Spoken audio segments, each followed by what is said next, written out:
Nothing quite devastating like a high school love triangle. It is the synopsis of many a book talk books. Two people fighting over one love interest. It's probably what the quote, "All's fair in love and war," is inspired by, especially when two people are fighting over the popular quarterback to the high school football team. There are trilogy-long sagas of real-life instances where people have confessed to the craziest high school love triangles years down the line. One netizen, OP, the original poster, she gets a call from her old high school crush. They're so much older now. In fact, this old high school crush is about to get married to his high school girlfriend, but he's calling her. And he's drunk. He's confessing his love to her instead. And he's saying things like, "I know you never want me because back in high school you rejected me." And this is all right before his wedding.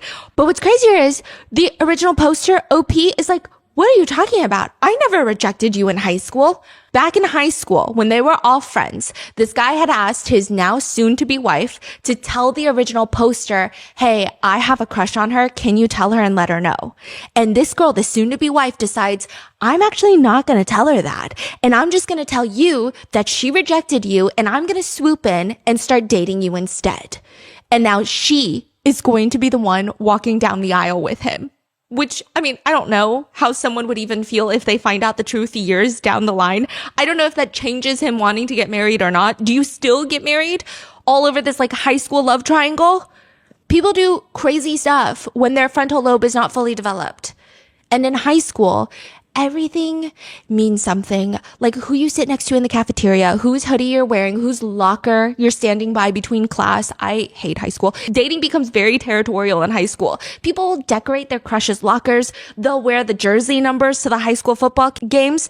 They'll get the little candy canes delivered to them during Christmas. But even if a high school relationship withstands all of this drama, it almost always ends up with everyone separating because of college. Which is why letters like these are written to the quarterback of the high school football team.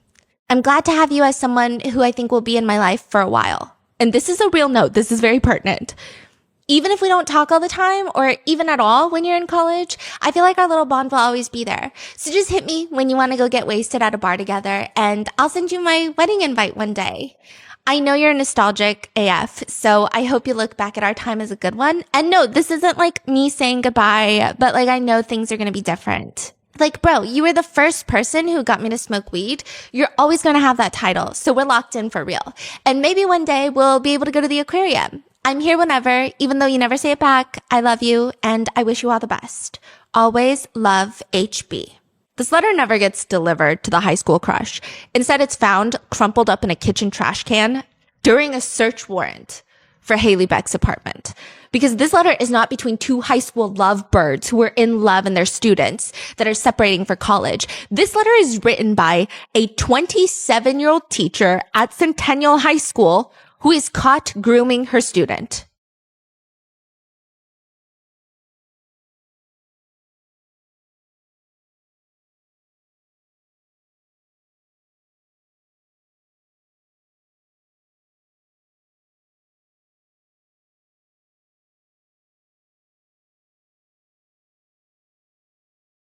We would like to thank today's sponsors who have made it possible for Rotten Mango to support the Joyful Heart Foundation, who are working to transform society's response to SADVCA and support survivors' healing with resources like education, advocacy, and policy change. This episode's partnerships have also made it possible to support Rotten Mango's growing team, and we'd also like to thank you guys for your continued support.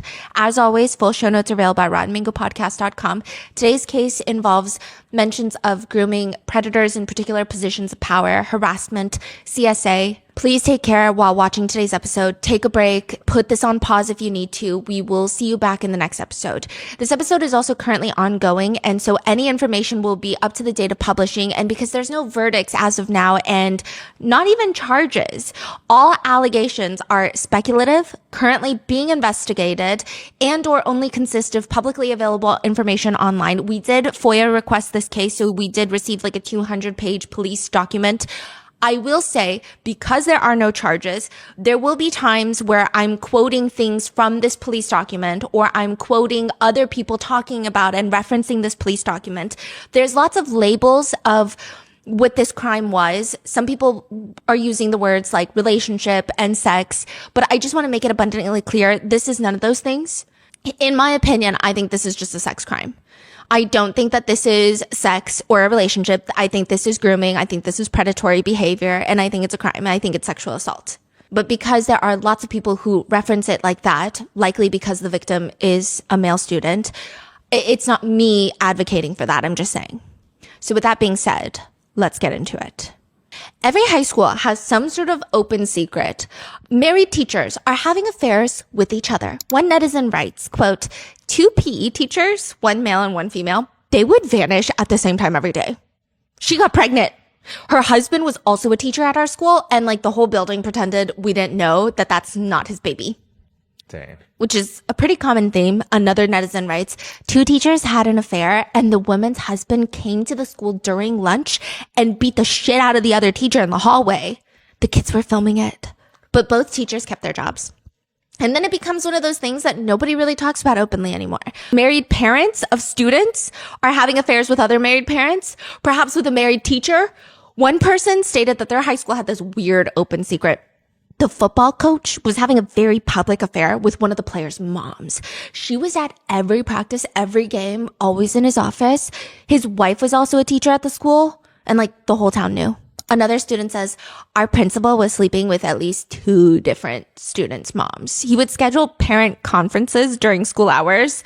Like his secretary knew, his whole office staff knew, everyone knew. He eventually got promoted to district administrator. Yeah. Open secrets about how seriously everyone seems to take high school sports is a huge thing. Like one principal who would change her own son's grades so that he could play football. This is a common thing. One faculty member writes, the star quarterback had a GPA of 0.8. 0.8. Literally failing every class. But every quarter, his grades would magically adjust just enough so that he could play football. Every teacher knew it. Nobody was allowed to talk about it. Or another. Best player in our school basketball team got caught breaking into cars and robbing them, was kicked off the basketball team after they found his car full of all the valuables that were stolen. Half into the season, we're at the bottom. So the coach and the principal work out a deal and they get him back in. He ends up playing. We still lost though. But Centennial High School in Arizona, their open secret would start making national news. Centennial High School, Centennial High School, Centennial High School, Centennial High School in Peoria. Centennial High School is one of the entire state's premier athletic schools, particularly in football. So their team has won at least 8 state championships. The Centennial Coyotes are the 5A state champions! It's a heavy football school, meaning Friday nights, you drive by Centennial High School, it's going to be packed. Everybody's talking about what they're wearing to the game, who's playing, who's that.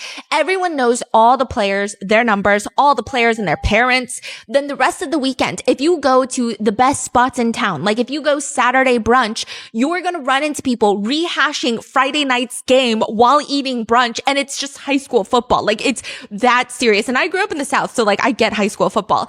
And there is something much darker going on in Centennial High School than just football. It starts off more like an open secret. It's like a rumor. Nobody has proof, but it just feels weird. One student says, there were just things about the school that just kept getting swept under the rug. Look, I don't know the specifics, but everyone's heard the rumors. Like there was this male Spanish teacher that was very friendly and flirty with the girl students last year. I don't know if anything happened, but he was fired before anything came up. And this is a real witness, a real student saying this to the police. Then there's the girls' soccer coach and psychology teacher. She's just kind of weird with her students, specifically her male students. She seems like one of those teachers that hates her female students, but loves her male students, which is concerning, right? But she would just do this thing where she would constantly call out members of the football team, kids, students, out of their classes and then bring them to her classroom and like just hang out with them. I don't know. It was weird. Or she's constantly doing favors for them. She would let them leave the school campus to get food, which is generally not allowed. At some point, the other students and even some of their older, already graduated siblings are confused. Their parents are getting word of this. After hearing all of these rumors, one of the students decides to just ask one of the football players. Like, you're always around the psychology teacher. Like, is that teacher being weird with you? Is something weird? Because I heard something weird's going on. He responds really cryptically. You'd have to ask the teacher that. Like, I'm not saying anything. What does that mean? Like, as in there's something to say, but you don't want to say it? But there is one student whose name keeps getting brought up in all of this with rumors about the psychology teacher. He's a football player, and we're going to be referring to him as Alex for the rest of the episode. That is not his real name. Anyone who is under 18 or even 18 but is a student, I'm not using any of their real names. Alex Just a fake name, like I said. But yeah, there's just like a rumor between Alex. Like, he's always around the psychology teacher. If you see her in the hallway, she always wants to be near him. I don't know. It's just, sometimes he'll be in her classroom when it's not even his class. And that's not to say that Alex is strange. The teacher is the only strange one here in this scenario, but it's odd to the point that people called her out on it. And she states that the only reason her and Alex are so close is because they're like siblings. He's like her brother, which I feel like when you hear people calling someone, oh, that's like my brother, there's only 3 ways this goes, okay? A, they are literally siblings or cousins or related by DNA in some way, shape, or form, which does not apply to this teacher and student. B, they grew up together and experienced a lot of hardship or something that they can relate to, which again, doesn't apply to this teacher and student dynamic. And C, when someone is trying to deflect and distract from the fact that they definitely do not see this individual as their brother. That's it. I feel like those are the only 3 ways it goes. That's it. But not only that, they would bicker like siblings. And on top of that, the teacher would just bring this male student up in every single conversation. Even if it's not about him, has nothing to do with him, she would somehow manage a way to weasel his name into this conversation with other students. It's just weird. Like, are you obsessed with Alex or something? But the teacher is on like the younger side of the other teacher. She's 27. And so while it's highly inappropriate, unprofessional, and should stop, maybe there's nothing more to it. Like, maybe that's why nobody reported it. But another recent graduate of Centennial says, I don't know. I overheard something really, really strange. A very strange conversation. The psychology teacher and the football student, they're in the hallway, kind of hush-hush whispering, arguing. And as the former student is walking back, they heard the student say something to the teacher along the effect of, I have a girlfriend. Why are you so worried about what I do? Which is just weird. Why would a teacher be so concerned about that? Mm-hmm. Then there's the video rumor. A couple of students started telling their friends, who told their friends, who told their friends, who told their friends, and like maybe some of them told their parents. But the rumor is there's a video of one of the teachers giving a student oral in her classroom.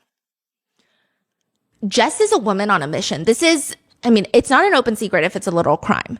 Jess goes straight onto the website submissions page and she starts typing up her tip. She enters her Jess? name. A student? Jess is the mother of a student. Oh. Former student, graduated student. She starts typing up her name, address, phone number, email in the tip submissions part. And Jess writes that her daughter used to attend the school and was on the soccer team. And her soccer coach... Tip to what website? Oh, the police website. Oh, okay. And the daughter's soccer coach, who also happens to be the psychology teacher, has just always had this unprofessional air to her. The way she handles herself around the students, it just never felt right with Jess. She remembers distinctly how she spoke with the soccer coach, at least on one occasion, about, quote, how I felt like her relationship was inappropriate with all the kids. However, I know that last year's team has a lot of info about a boy that she had apparently an inappropriate student-teacher relationship with. He would meet her during non-school hours, and they were definitely Snapchatting. In the portion that reads suspect name, she types in Haley Beck and sends it to the Peoria Police Department, where Detective Kraber, a detective in the Heat Division, so this is Human Exploitation and Trafficking Unit, picks up the tip. He immediately calls Jess back for more information. And she tells the detective, look, she's never been appropriate with her kids. She's never acted like some sort of authority figure, and she cares more about being a peer to the students than anything. She gossips with the students, and she worries about what they think about her. And it's just like, she wants to be our kids' friends. Apparently, Haley even texted Jess's daughter that Jess's daughter is being bratty. Like, you're being bratty. A teacher texting a student that the student is being bratty, which is weirdly unprofessional, and Jess describes it as being manipulative. But the reason for the tip is not because Haley Beck is one of those odd teachers that needs to get a grip to life and come to terms with the fact that these high school students don't see you as cool or their friend, all disrespect intended. Jess would not have filed a tip for that. It's because of Alex, okay? She's saying there's this kid, this football player named Alex, and he just comes to all the girls' soccer practices, even when he has no reason to be on campus. And it doesn't seem like he's doing it to be around the girls of the soccer team. He would attend all of these lock-ins, and students have started noticing that sometimes Haley and Alex would bicker, and some of the students were saying, oh, it's because they're like siblings. That's what Miss Beck said, right? But it feels like they're arguing like they're in some sort of relationship. So she's submitting because she's worried about Alex, right? Yes. Okay. And then she says, but my daughter specifically heard something when they were arguing. And it's different from what the other student overheard because lots of tips are coming in simultaneously. And Jess says, my daughter was walking by when they were arguing in the hallway, and she overheard Miss Beck, the teacher, say something along the lines of, "This would wreck my career, not yours." And then there's just all the small, very alarming things. Sometimes Alex wouldn't be in class, but Haley would never mark him absent. Miss Beck would invite Alex and the entire football team to come swimming at her apartment swimming pool. And the other night, there was this whole conversation amongst the students that Miss Beck had given Alex head. That's the phrasing of it. Like, that's not me saying it because I think that would be a crime, but you get what I'm saying. Jess states at the end of this call, she feels really guilty because she doesn't have the proof of any sort of video or anything, but like, these are the things that she's heard, and she feels conflicted about making this tip because if she hadn't called, then nobody else is going to get dragged into it. And now the police want to talk to her daughter. The police want to talk to these other high school kids, but they really, really need to look into 27-year-old Haley Beck, who's pretty easy to Google for the officers, by the way. She's not just a psychology teacher at the local high school. She's also the well-known older sister of a pretty well-known influencer by the name of Noah Beck. If you are one of the lucky people that did not download TikTok during the pandemic and continue down the easy pipeline of brain rotting like myself, you may have no clue who Noah Beck is, which is neither here nor there. Just know that he's a big influencer with over 30 million followers on TikTok, and he makes a lot of money. And I don't want to say definitively, but it seems like he has not been in any career-ending controversies. He seems unproblematic compared to some of the other TikTokers during that time period. He mainly does a lot of big brand trips now. I think he's getting into acting. I think he has a few shows on Netflix that he's working on. So Wow. yeah, I think he's mainly trying to be an actor. He's dating He did date Dixie D'Amelio, but I really? think they were broken up a long time ago. Oh, okay. Yeah, but he's like from that era, right?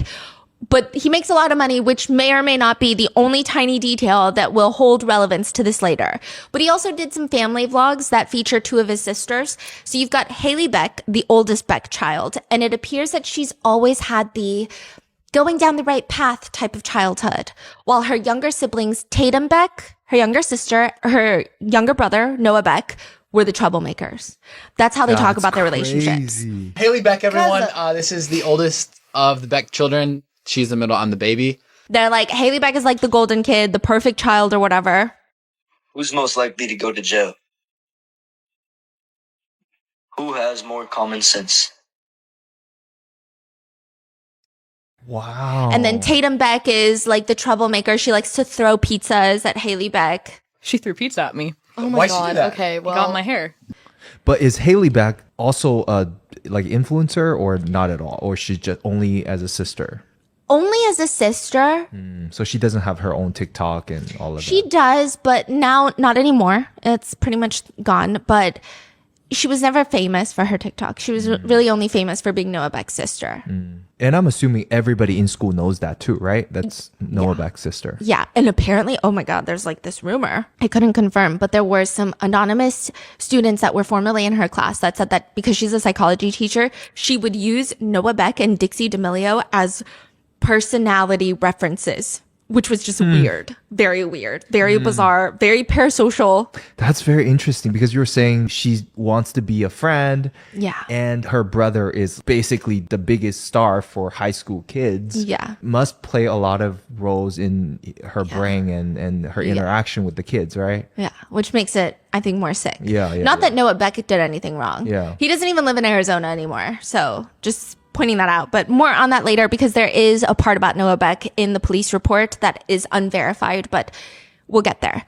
Haley goes on to become a high school psychology teacher, and she says in an interview, Teachers can have connections with kids, and I feel like that's one of the most important parts of teaching, because at the end of the day, you never know, like, I might be the only person in someone's life that does care, and so I try really hard to make that known in my teaching and in my interactions with students. and then there's really not much else about her until recently, where every single TikTok of Haley Beck in her classroom teaching has seemingly gone viral because there's a rumor that Haley Beck is the teacher in the video, where I would consider it essay, but oral is committed against a student.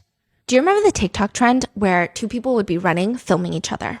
They take turns. So one person pretends to be the suspect. The other pretends to be the cop chasing the suspect. And as they're running, the cop, the one that's filming, will say something like, suspect is a 25-year-old and still takes a bubble bath every single day. Suspect can't grow a beard. Suspect can't grow a beard. You know, they're supposed to be oddly specific. You get it. You've seen it. Noah Beck has done one with his siblings a while back, and Haley Beck is running, and Noah Beck says, suspect's best friends are her students. And Haley stops running to say, they're nice to me. Suspect's best friends are her students. They're nice to me. Then another TikTok is dug up. Same trend, but this time it looks like it's Haley and another, maybe a teacher or a student in a cafeteria. And Haley is running through this empty cafeteria, and a girl's voice on the other end says, suspect has a cult following of high school boys. Suspect has a cult following of high school boys. And there is a TikTok that has since started going viral, which is a picture of Haley Beck in her class. And on the whiteboard behind her, it's written Mommy Beck. Whether she wrote that and told the students to call her Mommy Beck, whether one of the students wrote it and she just didn't erase it immediately, it's unclear. There's nothing inherently illegal or fireable in the videos of her in the classroom, at least the ones circulating online. Although I do think that she did break some school rules. Because I don't think you're allowed to have students' voices or their faces in any TikToks without the parents' consent. Oh, so she films TikToks. She also would like film TikToks in her classroom, and they were just so cringe. They've all been wiped from the internet, but you can see some reposts on TikTok where she just behaves in a way that I would never want my child anywhere near her, and I don't even have children. Like, what does that mean? She's the epitome of a teacher that I think is not all there in the head. She likes to sing at her desk while the students are trying to focus, and it's very like, oh, pay attention to me. Do you remember the 21st night of September? And then she'll be like, oops, sorry, I don't even know why I'm seeing that. And then there's another part, like this one really just grinds my gears. And I do think that I have at times a very uncomfortable cadence and tone of voice, and maybe there is some vocal fry in my throat. But with Haley Beck, this is a student. This is a professional setting. And she's talking to a student and she's like, Austin, stop. And I'm like, what is fucking happening? Is there like a trend that she's doing, or just like clips of her life? These are clips of her life. And this is like at the time when a lot of teachers were filming themselves in classrooms. And then there was like a wave, a wave of teachers filming themselves. And then a lot of schools got mad. A lot of kids got mad. A lot of the internet got mad because they were like, you are like a toxic teacher. You're a weird teacher. So she has some of these, but I mean, maybe they're fireable offenses, but nothing inherently illegal in what has come up on TikTok. It's just a combination of all the things that she does. She has a tendency to consistently try to fit in with the kids and make the class about herself. There's another TikTok where she's up on the table while the kids are exiting the classroom, and it just seems like she's doing it to be cool.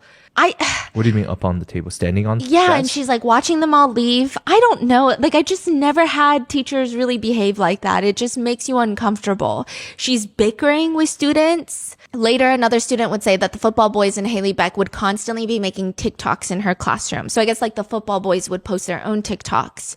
And that Haley Beck started acting more like a friend rather than a coach or a teacher. The football guys would always be behind her desk joking around with her. There is this one picture that one of the football guys took. Boys, children, students, okay, just emphasis. He's sitting at her, what it seems to be her chair, and she's leaned over her desk, and it's just like the most weird body language, highly uncomfortable. One student says, Miss Beck would be teaching her class, and suddenly when the football players came in, she would stop teaching and just talk to them. And the way that they talked would be like that middle school teasing, flirting type of dynamic. There's also this newly circulating TikTok of a male student filming himself. I'm not going to post it, but it has gone viral. He's likely under the influence given the caption, but he's stating that he invited Haley Beck to pull up to his grad party, and she did. And now she's another student's partner in pong. I'm assuming beer pong. I don't know if there's beer in there or if it's Gatorade. Probably not Gatorade. It's probably beer. But he flips the camera, and sure enough, there's Haley Beck at a house party. That is wild. Other students have come out to say that being in Haley Beck's class was just weird. She would openly talk about her dating life, which is not normal classroom behavior. And so with all of this and the tip from one of the parents to the police department, the police decide that they're going to start a full-blown investigation. In fact, they have tips about other things going on in Centennial High School. So they're just going to upend and do a full overhaul and look into everything. And they start pulling up other names that they think are going to be good witnesses. They're calling their parents because most of them are underage, asking if they can come in for an interview. And all of them are led into the soft room. The soft interview room in big police departments is specifically designed to create a comfortable, calm environment. It's usually reserved for victims, witnesses, and for this situation, children, not the perpetrators. Multiple students are brought in from Centennial High School into the soft room where they're asked, "Can you tell us what you know about the ongoing investigation?" One of the students responds, "Which one?" The police don't start investigating Centennial High School because of a tip on Haley Beck. There is already an investigation underway on a separate teacher, 47-year-old Angela Berlacca. Two teachers at Centennial High in Peoria were accused of sexually abusing a student. In my 30 years of two females perpetrating against the same. What is going on in this school? While police are investigating Angela Berlacca, tips are coming in about 27-year-old Haley Beck. So now they're like, okay, well, let's investigate both of them. And this is how both teachers are getting investigated for grooming their students. And random parents from Centennial High School end up opening their front doors, seeing a business card taped on the front for a detective. One of the mother calls the detective and says, I don't know what this is all about. Well, kind of. She says she figured out, given all the recent events, she had heard rumors milling about concerning some teachers at the school, but she doesn't know all the details, but she heard that her child might know more. She and her daughter, who we will randomly call Taylor is 17, get called into the soft room.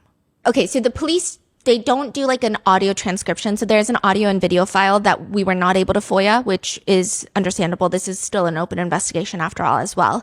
But they don't have a transcript for the audio. So this is the police officer paraphrasing their entire conversation based off the interview. So these are, I don't want to say they're direct quotes, but they're as direct as it gets. Like these are all the statements the police reiterated in the police report. So Taylor tells the detectives, "I heard some rumors about Miss Berlacca." What kind of rumors? That 47-year-old Angela Berlacca, a teacher at the high school, would send nudes to football players and that she would add a bunch of the boys on Snapchat. But a lot of the students like Miss Berlacca and felt that she was never odd in class. Like Taylor is like, oh, no, Miss Berlacca is not like Haley Beck, where she's obsessed with the boy students. She's actually pretty nice to me, but I don't know. This is the rumor that I heard. So maybe the rumor is just a rumor. Taylor reports to the detective that she personally noticed that Angela Berlacca started getting weird to her when she started dating another student. Redacted. So we're going to call him Redacted for now. Wait, Taylor, the 47-year-old teacher getting weird to Taylor? Yeah, so 47-year-old Angela Berlacca starts acting weird around 17-year-old Taylor. And Taylor is like, all I know is it started when I started dating my boyfriend, another 17-year-old at the school. Is he a football player? Yeah. So Taylor starts dating Redacted, male student in the school. And that's when Angela Berlacca, the teacher, starts acting very strange, as per the report. When Taylor would go to the bathroom, Angela would ask her if she's going to go hang out with her boyfriend. She would ask Taylor about her boyfriend all the time. And like Taylor thinks it's weird. Also, Miss Berlacca was one of the first people that found out that Taylor and her boyfriend were even dating. Like, how did she even find out so quickly? And then Taylor finds out through mutual friends of her and her new boyfriend that Angela had actually added her boyfriend on Snapchat when he was a freshman or sophomore. So this was like a while back. And she was always sending him weird stuff, like messages, allegedly like, "My husband doesn't satisfy me enough." What? This is a 47-year-old teacher sending this to a freshman or sophomore in high school. That's crazy. Miss Berlacca Are would teachers supposed to have a Snapchat No. with their students? No. Is that even allowed? That's crazy. So teachers actually have email portals, or sometimes they have these each school is different. So some schools have software where you can like message teachers, but it's like a school software and it's all monitored. Yeah. But no, teachers are not supposed to have any sort of personal contact with students outside of class. And usually teachers, the last thing they want is to fucking see a student outside of class or talk to them. So this is really weird. Wow, crazy. She would invite him to the classroom early before the rest of the students would get there, and she would tell him not to tell anyone about what she's saying. But Taylor's boyfriend never told Taylor any of this himself. So this is all she's hearing through mutual friends. She never saw these messages on his phone. So she's like, I don't know if it's true. It's just what I've heard. But there are more rumors about Miss Berlocka, that multiple male students, children, received similar messages. And Taylor says, quote, I just knew the whole football team is bonded over how weird the teachers are and that they've seen the same pictures of Miss Berlocka. Same pictures. Wow. So she's mass sending her news to the whole team? Could be. The police bring in Angela Berlocka, and she tells the officers that she has been working as a teacher for the past 26 years. She's been employed as a teacher way longer than any of these children have been on the face of this planet. She also teaches at this redacted, it sounds like a daycare, and she teaches early child development and is in charge of the preschool. So initially in the interview, even though Angela knows what's going on, she just tells the police that she really only has interactions with students via email and she only communicates with students for school-related purposes. The police report reads, I then asked her if she communicates with students outside of school purposes. I'm not going to answer that question. Would there be any reason why a student would have your personal phone number? No reason for that. I'm just going to say this, but I feel like anything I say is going to be viewed as wrong. She goes on to say that in the event of going on a field trip or something, Angela has given out her phone number before to some students, some teachers, some other parents, but other than that, no reason. That makes sense, right? Would there be any reason a student would have any images or videos of you in a state of nudity? Angela immediately states that she's not going to answer the question and requests an attorney, thus ending the interview. And she knows why, because the second that the police get a warrant for her phone records and start going through it, they're going to see that she is indeed on Snapchat talking to students. Taylor's boyfriend, to be exact. On Snapchat, she messages Taylor's boyfriend, her student, first. Who's your tattoo artist? Wow. Wait, but are these still recorded on Snapchat or they're gone? They're gone, but the police are able to subpoena Snapchat. So the police are out here subpoenaing Snapchat. Wait, so Snapchat also has a whole record of everything? Oh, yeah. Snapchat actually has a back-end portal for law enforcement where they can go in and ask for search warrants. And I think... Interesting. Yeah, they have like all the big tech companies. And I'm saying this because I don't know why people are so dumb in this day and age. If you're committing a crime, all the big tech companies, they have preservation requests that law enforcement fill out, and they preserve all the metadata. Yeah. They're legally required to. And I'm not saying that so you can get away with the crime. I'm saying that because it's so mind-boggling to me. I mean, like, I would say that this is more so if you're not committing a crime and maybe you have other sensitive information that you wouldn't want certain government agencies to know, just know that, right? But... Wow. So she's like, who's your tattoo artist? This guy named Creep on 43rd Avenue in Grand. And then he responds, shaking my head, why'd you unadd me? So she added him, unadded him, and then Angela Berlocka responds, just trying to stay out of trouble. If you say so. You got any free time coming up, B? So they all call her Miss B. I'm leaving town this weekend. Where to? Colorado for a week, last vacay before school starts. Summer goes fast. It really does. No response. So Angela Berlocka messages again in the morning, good morning. Now he responds, good morning. Curious if your offers are still on the table. Wait, The student is asking if your offers are still on the table. We don't know the offers based off this conversation, but Angela Berlocka responds, yes, but not right now. The student responds, catch me in December. I'm curious if you teach some things or not. Are you graduating early? Yeah, I am. I'll be done in December, so catch me over break when you got free time. I need to see if you got any special tricks. And I'll be 19. Nice, and I'd be happy to. We'll see what you got up your sleeve. And I guess he copied her message on Snapchat or something, but she's like, anything you want. You know, what's with you copying my message, though? Should I be worried? Who is the student? Angela Berlocka is like, you copied my message. Should I be worried? Screenshotting and stuff. And he's like, not about me. Good to know. So she's 47. Yeah. The student was like 17. He 17, is now 18. Yeah, turning 19. So she's 30 years older. Yeah. Does she have any children? Do you know? She's married and has children. God. It is atrocious, but the deep, dark abyss of hell can always get darker. Once investigators start digging, they interview Taylor's boyfriend's grandmother, and she states that her grandson confided in her that his teacher was being inappropriate with him. She also reached out to the police on a separate tip, stating that a teacher has been sending her grandson, Taylor's boyfriend, inappropriate messages and videos. One video is described in the police report as, quote, a video where the teacher was nude and masturbating with a toy? Yeah, a cucumber-shaped device. In addition to this, the female teacher was saying Redacted's name in the video, as well as stating that she wants to S him dry. The video footage shows the teacher's face as well as identifying tattoos, as well as another video of Angela Berlocca. In addition to Redacted, there are 3 other students involved. What do you mean three students involved? Whether they received similar messages or similar offers, but there are other students that are semi-involved in being groomed. This video was sent to the student when he was 16 years old, not when he was 18.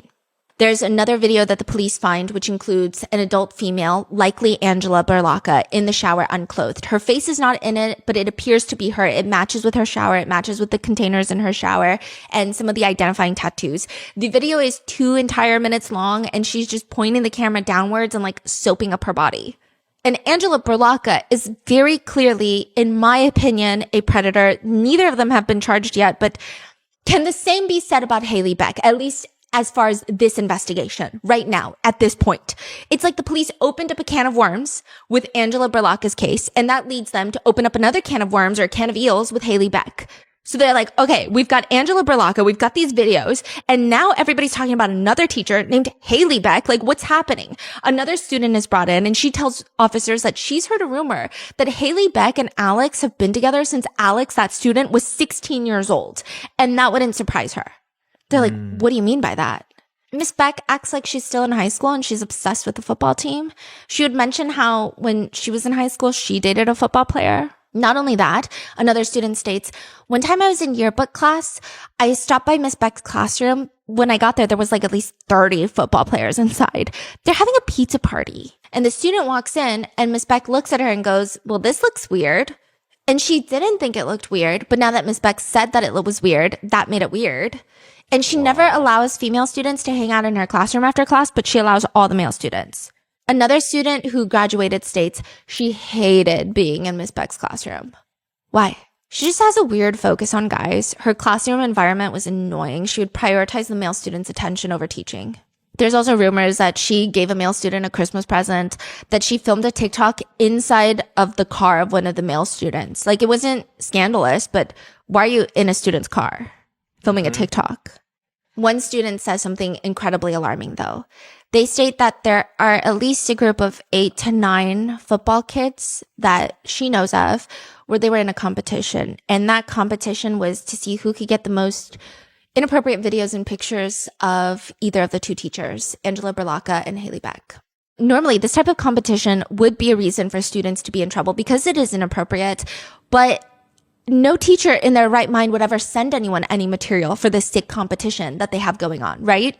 Police subpoena Angela Berlocca's phone, and they also subpoena and do a search warrant on Haley Beck's phone. And inside Haley Beck's, they find text messages between Haley Beck and this student named Alex, and they're both referencing faculty pictures. So specifically of Haley Beck. So, you know, each teacher, they need like an ID tag. And Haley Beck, she's talking about her ID tag picture. And Alex states bluntly, those ID pics are funny. Haley Beck, the teacher, responds in a confused manner, like, funny? Why? Oh, let me guess. I was a beluga in the first few. So she's saying that she was much heavier in the first few pictures when she first started teaching. Bro, my sophomore year, you were 1,000,000,000% overweight. And now you look fire. One netizen writes, if someone told me I was 1,000,000,000% overweight, I would have to KMS. Alex goes on to like the text message. Oh, let me guess, I was a beluga in the first few years. And he responds to that. The student responds and he says, man, ain't that right? Yeah, but like you still fucked with me then, like as a person. Negative. You were a cool teacher though. Is my one this year good then? And you're my current teacher. Or better, at least, you're telling me you wouldn't have tried with me back then solely because of the teacher aspect? No, not at all. Because it would have been like, ugh, she's not even a flex. She's rough. Right. I was just cool. Okay, be nice. You asked. Same way I think about Miss B. If she was a little more fit, I would have died in the pussy.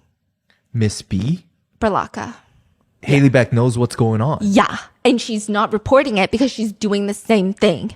Does Miss B know about Haley Beck though? We don't know. What? And Haley Beck responds, bro, she's also like 50 though. But she's too damn big for me right now. Question mark, question mark. Age is just a number, baby. She's starving for the young dick. Who said this? The student. Oh. And I do want to preface that there's going to be a lot of uncomfortable messages where this 18-year-old student is saying sometimes uncomfortable things about women, women's bodies, and his girlfriend in particular. But I don't think that he's at fault for anything. Yeah. Like, I not think the there's, point of this crime. yeah. There's no crime in an 18-year-old talking like this, behaving this way, especially when you have to factor in the trauma element of like, we don't know how long he's been preyed on in this school and how that could alter the way that he also thinks and speaks. I'm not justifying it, but I'm just saying he's genuinely a victim in this situation. Mm-hmm. Haley responds, I mean, yeah, I guess, even though our situation is still not right, at least we're closer in age. I don't like being compared to Miss B. Nah. Jealous? Yeah. She's jealous that someone else is grooming her victim. And he responds, nah, 100%. A tad more normalized. Like, if I'm 25 and you're 33, who cares? But if I'm 25 and she's 55, holy gilf. Alex likes the message that Haley sends of not wanting to be compared to Angela Berlaka. And he writes, luckily, I haven't cracked her yet. Right. Like, this sounds more normal. Like an older woman. Go you. Sick. I can't even look at her without thinking of her literal vagina. So investigators put two and two together that both Angela Berlaka and Haley Beck are victimizing the same student. The message where she is sending the video with that object and saying a student's name, it's Alex. It's the same student. And on Haley Beck's end, she knows what Angela Berlaka has been doing and has not reported it because she's doing the same thing to the child. Alex's age-appropriate girlfriend, Taylor, tells the police, Miss Beck Taylor is Alex's girlfriend? And she tells the police, Miss Beck is a weirdo.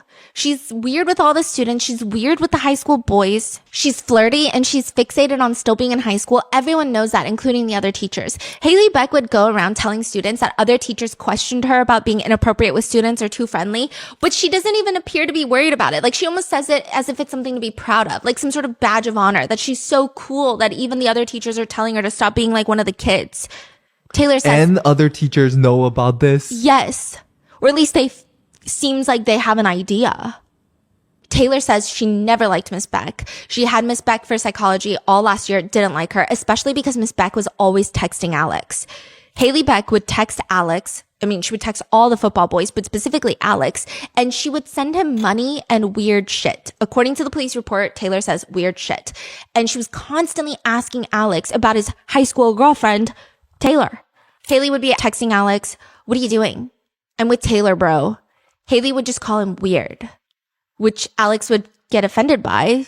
And he would respond to Haley, like his teacher, that he's going to be rude and weird to her because she's weird for texting him. He would straight up tell her, your ass is going to get in trouble because you're texting me. Haley Beck did not care. Taylor states, I never saw anything like freaky in the text messages from Miss Beck. It would just be like her sending money and asking him, what are you doing today? Or like, let's go grab food. It was like she was trying to hang out with him. Okay, so him and I started dating last spring. It was like April probably. And then I had her as a teacher the semester prior to that. So first semester of junior year. But I did know about her texting him and sending him money, trying to hang out with him. That's fucking crazy. In what scenario would a teacher send student money? Yeah. How much money? It's always $20 or $30 each time, but it added up in the span of a month and a half to $630 on a teacher's salary. Like Venmo him or? Apple Pay. Oh, like those gift card money on the text? Yeah. Not even just any teacher. I think any adult sending any child money that is not directly related, that the parents know about, is so alarming. Yeah. But a teacher makes it even more alarming. Yeah, 100%. Wow. And Taylor was like, I know of at least one time where Haley, Beck, and Alex hung out. They went to this place called Fired Pie, which ironically is not like a pie place, it's a pizza spot. Well, I guess that makes more sense. But Alex is there with his friend, and Haley Beck just shows up, meets up with them, offering to pay for Alex's food. Taylor didn't even know about any of this until she asked Alex about it because she heard about it from someone else. And in this instance, he got mad that she asked. And like these are the small things where I think it's really important when you just read the messages between Haley Beck and the victim, the student. Because he's a lot more aggressive in the text messages, some netizens have gotten into this weird mindset where he's not a victim because he was 18. He's a victim. And I think these small instances where when he's asked about, did you see Haley Beck with his high school girlfriend, he gets upset. And that might be from a whole list of traumatic reasons that maybe have not been digested as being trauma. These are like the little things where it's very clear it's still impacting him in a tremendous way. So he got mad and he didn't want to talk about it. Now, the whole thing is odd. Taylor says that Haley Beck was constantly just like texting Alex as if they were friends or something. Like she would send him pictures, selfies, not like inappropriate or freaky.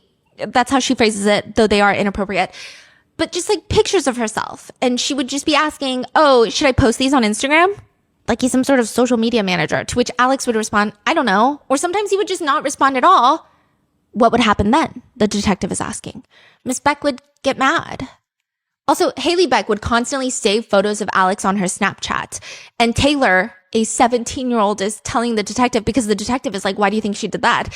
And she's like, I don't know if maybe like Alex looked good in the photos or what. I don't know.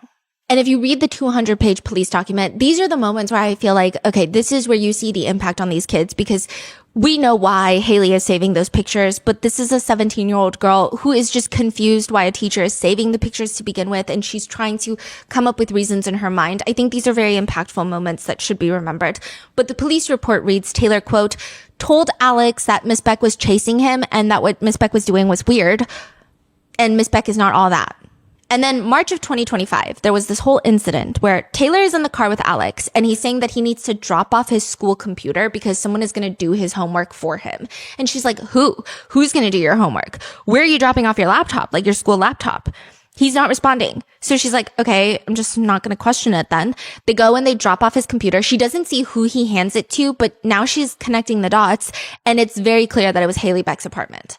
So she connected the dots then. And then later she sees text messages from Haley Beck to Alex that read along the lines of, the computer is charged. She turned in all the assignments except for one because the computer died. And she was like, it's just so weird. Wow. According to the police report, Taylor states she did most of his homework for his junior year, I think. Do you know the timeline of things? When did it start? How long did it last? So a lot of these text messages that we're going to get into between Haley Beck and the student are when he's 18 years old. But repeatedly throughout the police report, it states that Haley Beck and the grooming of the child probably started when he was closer to 16. So 18, he was a senior. Yeah. So it was like sophomore. They started. Okay. Yeah. Alex advised that Miss Beck does his homework for him for no reason and that she is just, quote, a weird ass bitch. And just every time Taylor and her boyfriend Alex would hang out, sure enough, Haley Beck would be texting Alex. I mean, there's always some notification from Haley Beck, their teacher. Most of the conversations that Taylor saw of Haley Beck were Haley Beck talking about food, going to get food with him and asking if he wants to hang out with her in her classroom. Oh, and Haley Beck has this really weird thing against Taylor. She's telling the detectives there was this one time where she was bringing Miss Beck food and drinks. I don't know if because there would be a lot of times that they would go out to eat and Haley Beck would give them her credit card, and then Alex would buy his food on her credit card, but also bring Haley Beck something back. So I guess Alex told Taylor to bring it to Miss Beck, her food and her drinks. So she goes, Haley Beck would not acknowledge her. And then she goes on to text Alex, never have Taylor have your little girlfriend bring stuff to me again. This is getting crazy. Haley Beck started asking students in my class and my friends, just anybody that had any relationship with me, random questions about me. She tried to find out him and I's relationship status, what we did together, how we acted, what I did in my free time, who I talked to, who I hung out with, really weird things that teachers usually don't care about. There was also this specific time where she was telling one of the football boys on our team that I was stealing her boyfriend and that she needed to get rid of me. She would constantly ask the other football boys whether or not Alex and Taylor's relationship was serious and if they were actually really dating. The statement report for Taylor's interview reads, Miss Beck was just weird. She was always flirty and trying to text Alex. Miss Beck would also excuse all of his absences so that he could pass the class. She would give him all A's. Same thing with Miss B, Angela Berlacca. Miss B didn't have Alex as a student, but when he asked her to excuse one of his absences, she would. It was wild. Bro never came to class, ever. Like, you'd probably see him once every 2 weeks, week and a half, never there yet. He still had the best grade than the smartest kid in that class. What does Miss B teach again? I think math. And the whole school knew to some degree. Like, they've been receiving tips about this for a while. One tip that the school received was, hello, I hope you're doing well. I'm writing to share a concern regarding Miss Beck and a student that I believe warrants your attention. My sister, redacted, who is a student, has mentioned feeling uncomfortable about Miss Beck's interactions with Alex. She has observed and heard about several instances that seem inappropriate, including frequent communication texts between Miss Beck and Alex via Snapchat. Miss Beck gives Alex a Christmas gift while not giving anything to other teammates. Miss Beck and Alex have been seen in a vehicle together. My sister and other students have noticed this behavior but are hesitant to report it due to the fear of being labeled as a snitch. There also seems to be a reluctance to speak up due to the stigma surrounding a male student in this type of situation. While my sister is unwilling to provide further details, I believe other students may be able to share more information if approached. I understand this is a serious concern, and I trust that the school will handle it and the appropriate discretion and urgency will be applied. Please let me know if there's anything further I can do. Thank you for your time. Best regards. So did school do anything? Like, is there anybody spoken out? Yes, the principal did reach out to Haley and stated Haley denied any of the accusations but was receptive to the feedback. So they basically just tell Haley, hey, don't be so inappropriate with the kids. Don't act like their friend. That's not even what the tip is. It's not even like, oh, she's being inappropriate. So there's a lot of anger in Arizona right now against the school board. You think they know, they just choose not to do anything? Yeah.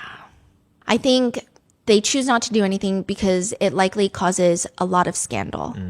And when you're dealing with this Centennial High School seems like a heavy football school. And if you ever go to like a football heavy high school, it's just really, they act like they're part of the fucking NFL.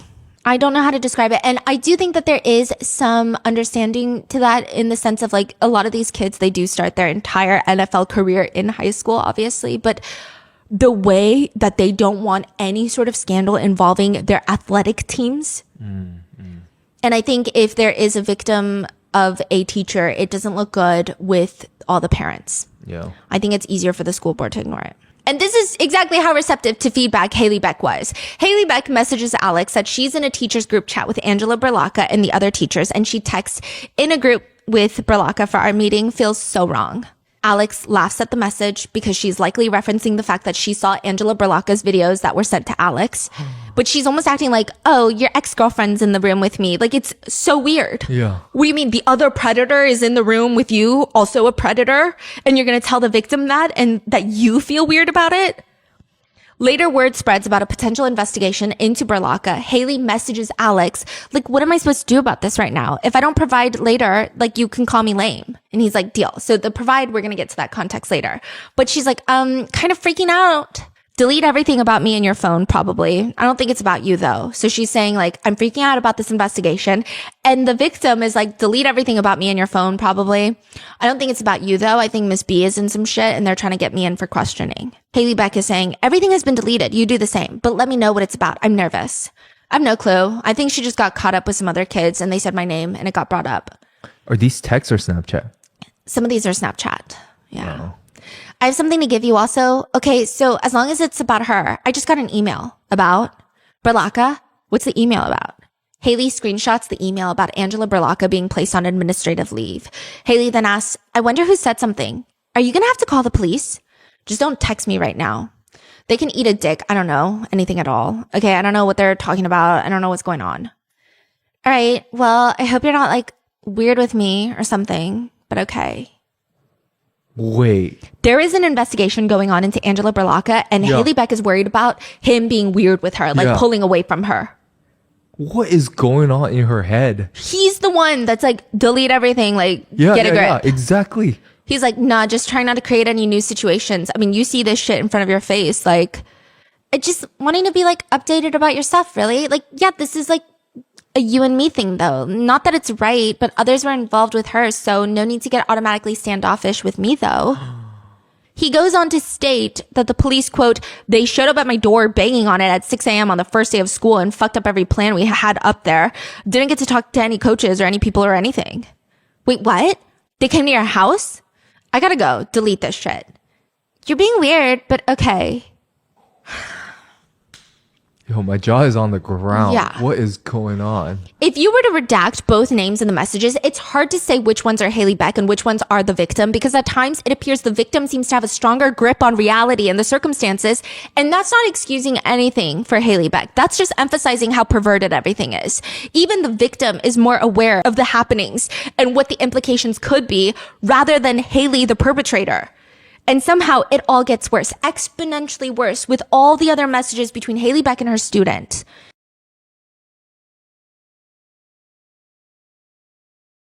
You guys know we love Shopify. My family and I were able to make a lifelong dream come true after launching Grandpa Mingo's art studio, sharing my husband's grandfather's art with all of you. And that is something that we could not have done without Shopify.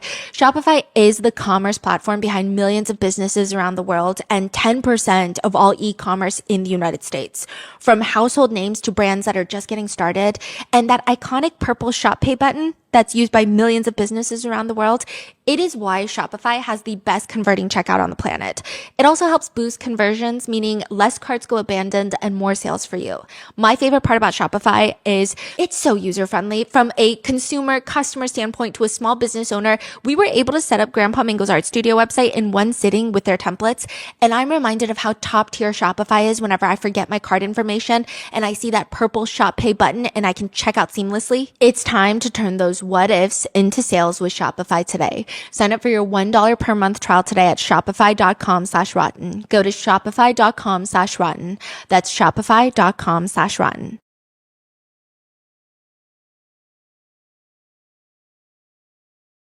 You wouldn't hire a dentist for heart surgery or a plumber for your taxes. Hiring the wrong people can be disastrous, which is exactly where Morgan & Morgan come in. Morgan & Morgan focuses on cases where individuals have been harmed due to negligence, unsafe conditions, or wrongful conduct. Their contingency fee basis, meaning their fee is free unless they win, allows individuals and families to pursue legal representation without worrying about paying out-of-pocket legal costs during an already difficult time. They fight for the people and not the powerful institutions that seek to deny fair and full compensation. Morgan & Morgan has over 100 offices nationwide and more than 1,000 lawyers. With over $30 billion recovered for over 500,000 clients, Morgan & Morgan has a proven track record of fighting to get you full and fair compensation.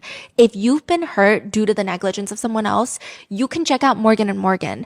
Their fee is free unless they win. Just click the link in the description below or visit forthepeople.com/rotten. That's forthepeople.com/rotten or dial pound LAW 529 from your phone. This is a paid advertisement.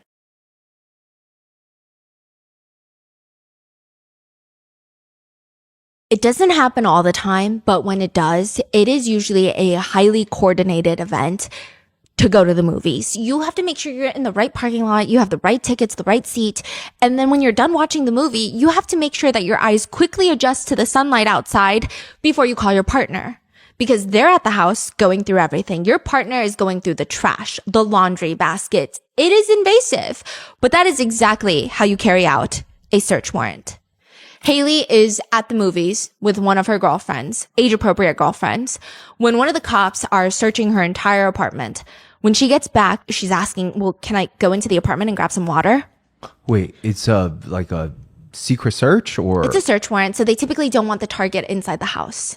Oh, so they told her to leave. No, they were just scouting. So one partner is in the car watching Haley, driving around, following her. She goes into the movies and the other partner is at Haley's house. They get in through management and they're searching the entire apartment. So they don't even need to tell her. It's like they do need to tell her when she gets back. But they can search first and then tell her? Mm-hmm. Didn't know that. Yeah. So they get back. And Haley is grabbing water. You know, they're trying to watch her so that she's not touching anything. She's just at the kitchen sink. And that's when not Haley, but her friend that she went to the movies with turns to one of the cops and says, "Hey, you were sitting behind us at the movies." And that's how you execute a search warrant. Did she get caught by shock, or is this already in the midst of this investigation she's aware of? She's aware of Angela Berlocca being investigated, but I don't think that she knew that she was being investigated. So this is a total surprise. Yeah. To her, because Yeah. I think that she is...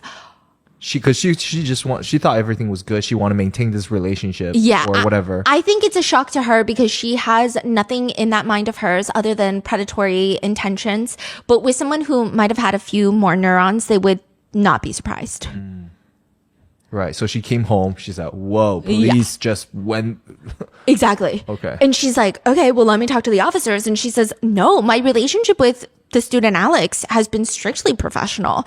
She did connect with him over Instagram over the summer because she just felt like he was in a weird place. Some context to note, Alex is going to be transferring from Centennial High School in Arizona to a separate high school in San Diego, California. And this was already planned before the investigation, but it does get ramped up because of the investigation. And I believe from the police report and all of the other little nuggets of information that we're getting from other parents, it seems like he was doing the transfer because it would increase his chances of getting scouted for, I don't know, college football or something of that sort. So she connected with him over Instagram over the summer, and she just thought that he was in a weird place about transferring to a new school in California. So she wanted to be there for him. And according to the police report, quote, Haley said she felt like she and Alex had a good student-teacher relationship, and he felt comfortable talking about issues with her. Haley said that she and Alex did not follow each other on Instagram, but that Alex was giving her a heads up about leaving. And quote, Haley told me her brother has a significant following on social media. It's just like so random. The officer writes, I had conducted research prior to speaking with Haley and learned Haley's brother, Noah Beck, is a high-income social media personality. Noah Beck is reported to have 33.5 million followers on TikTok, 7.8 million followers on Instagram, and over 1.5 million subscribers on YouTube. Noah has a reported net worth to be anywhere between $3 to $6 million as of 2024. Noah was listed in Forbes 30 under 30 social media in 2023. The police report reads, next, I told Haley I had received information that there had been complaints about other staff and students about Haley's relationship with Alex. I provided examples of hearing about inappropriate messages and being seen together in public. I asked Haley if there was any truth to any of these accusations. Haley said that she would go to away football games with other staff members to support the team. She denied any times intentionally meeting up with Alex in public. She provided examples of randomly seeing Alex at local restaurants, but was never a planned meeting. Haley said Alex's residence is a few blocks from her parents' house. She described an incident where she was walking her dog while house sitting for her parents and happened to see Alex. Haley denied ever trying to seek Alex out or make any type of plan to meet up with him. Further, it reads, when asked why allegations of an inappropriate relationship between Haley and Alex would be made against her, she chuckled and said she had a few ideas. Haley said Alex is a very sociable person and popular at school. He is, quote, good with his words, and she has seen it in action when Alex talks to girls in class.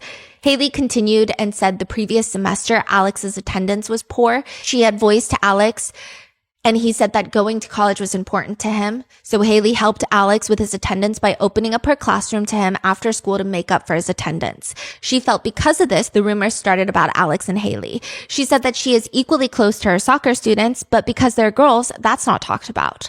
She has confided in other teachers and was told, yeah, younger teachers go through this. She also just like casually brings up a lot of students go to the pool at her apartment complex. So they would know where she lives, which sounds very convenient. I told Haley that it had been brought up during the investigation. There was a video of Haley performing oral sex on Alex, and I asked if that were true. Haley adamantly denies and said absolutely not. Like, that is one thing I would say 100% deny. She said it was insane that this would even be alleged. I then asked Haley if there was ever a sexual relationship with Alex before and or after he turned 18, and she said no. Haley was adamant Alex has never come to her apartment and she has never had a relationship outside of a student-teacher relationship.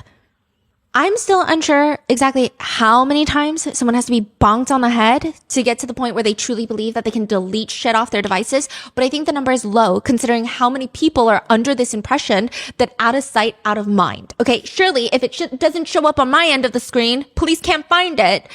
In the span of 1.5 months, there are 4,000 messages between Haley, Beck, and Alex. Haley Beck is a teacher. Alex is still a student. Yes, he's 18 years old, but honestly, in my book, that means nothing. He's still her student. She's in the position of power. It doesn't matter that he's 18. It's stated in the police report that these messages started when he was 16 years old. Although most of the messages included in the police report are when he's 18, but they started when he was 16. Here is pretty much every single message detailed in the 200-page police report. And though Haley Beck has not been arrested nor charged with anything as of right now, I feel, based off the messages, that crimes have been committed. We will just have to see if charges are pressed, but here are text messages with strong evidentiary value. I will note that some messages are missing context. I'm excluding the parts that seem irrelevant and then filling in some contextual gaps as we go. But one message thread reads, and this is Haley trying to find a way to meet up with Alex, which seems to be something that she consistently does. She is always the one trying to see him, meet up with him, initiating plans to see him. She texts, well, are we like picking up drive-thru? Like, what's the vibe? I don't got all day. I gotta get ready to leave at 7 a.m. tomorrow, but probably like a car mukbang. And then the police report is like detailing what a mukbang is. And then he just requests money, which she sends the requested amount, which it's unclear how much this time, but it's always like $20 or $30 each time. But it adds up very quickly. Like I said, Haley sends him the money and then she texts, you know, you could always just get your nut off with me. Like doing it? Yeah. And when he tells her that she's sick because she's sick in the head, she says, God forbid a girl offer her services. You're not a girl. You're a 27-year-old woman and a teacher who would probably be better off behind bars. But he responds, you're funny. But I'm also serious. Just call me if you're feeling crazy. He laughs at her message, maybe tonight. Or we could keep it PG and get froyo, but like, you know, all it takes is me just driving to you, so. Yep, I'll see. I feel bad, but I want to go to the dispo. The dispo is like a marijuana dispensary, but I can't because I have a dinner right now and I have to pack and shit still, so it's going to be closed by the time that I can leave. So I'm asking you if you can go for me and just like pick that shit up, then I'll hit you when I'm done with dinner. Yeah, I can do that. What? Do you want me to like grab something from Dispo and then come to you? I'm still here at Sushi downtown, so that buys you some time. No, don't come straight here. Wait till I text you. Don't text me though. Is marijuana legal there? Yeah, but Yeah, that's crazy. a teacher buying. Yeah. Holy. Yeah, just get another like infused, any flavor to be honest. Don't text. I'll text you later. Just stay at my place. I'll drive you to the airport tomorrow. Joking. Low-key might ask you to. Whatevs, I'm on my way now. If you don't hear from me in 15, send a search party because I probably crashed from falling asleep. Then he sends, go down the street behind mine and come from the other side to my house, like the back part where the two streets connect. If you can't, just let me know and I'm a dip. Okay, come to house. I did. So she's not only grooming him, she's providing him funds and marijuana likely to continue her sick control over him. And throughout the text messages, you're going to see many moments where he tries to turn her down or subtly turns her down without outright saying no. Because again, this is a situation where she has all the power, but she doesn't get it. Or in my opinion, she doesn't care. She keeps coercing him to meet up with him. In another instance, she's texting Alex, gotta catch me today before my period starts tomorrow, I think. He dislikes it. To which Haley, the predator, gets offended. Why did you thumbs that down? The fuck? I won't be seeing you today unless you pick me up from the airport and just devour my shit. I thought I can't since you have to go get your dad. They text back and forth coordinating this airport pickup, and Haley, the predator, decides to ask the very pertinent question of, I don't know how I'm supposed to, quote, devour you if I'm driving and dropping you off. At the crib, out front. It's so sus doing it during the day. But okay, whatever you say. Come inside, nah, chill, like car it is. If no one was home, then yeah, preferably that, but I guess I'll settle for being a rebellious teen. So she's saying that she was willing to do it in the car in the middle of the day, and Alex is laughing at this. And I think it's one of the reasons that this case has again gone so viral, especially through the messages, is the fact that the victim in real time calls her out on her predatory behavior and she does not care. And I don't want to say delusional because that almost gives her a pass. She's just disgusting and she's just disgusting. Alex points out to Haley, the teacher, yep, just like always, a big kid stuck in high school, fucking a high schooler, crazy, the world we live in, am I right? Damn, Haley, he said that. Yeah. And this is, okay, I don't want to like psychoanalyze people, right?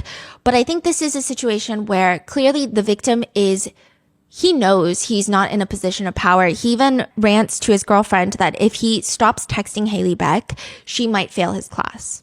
And then he probably would lose his scholarship, like his entire future. And I think him being mean to her is not him being mean.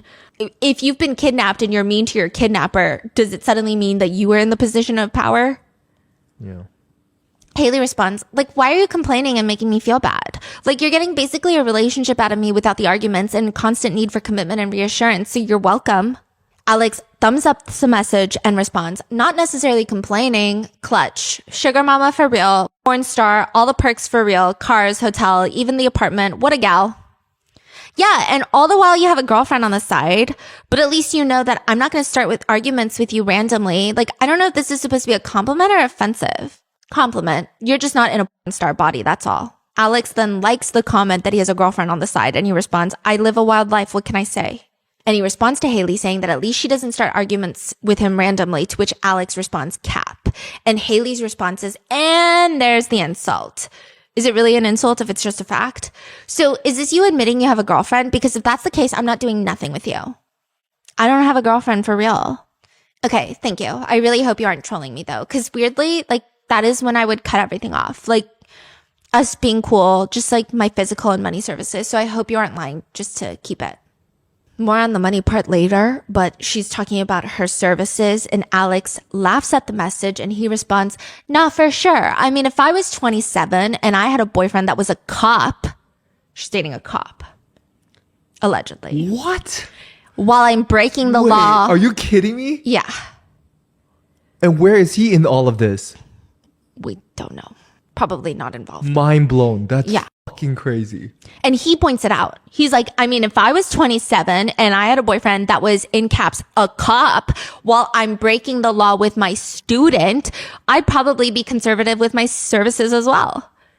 But I don't know. I don't have any insight. That's just a thought. Then later in messages, Haley messages that she's just about 20 minutes away, which is, quote, not too bad to go see him. And she says, so when you leave the gym, I'll leave. He's like, I just left. Okay, so should I leave? I'm just trying to get my dick sucked, so you let me know. Yeah, so I can leave. I'll be there in like 20. All right. Like 5 away. Do you want me to pull up in front of your house?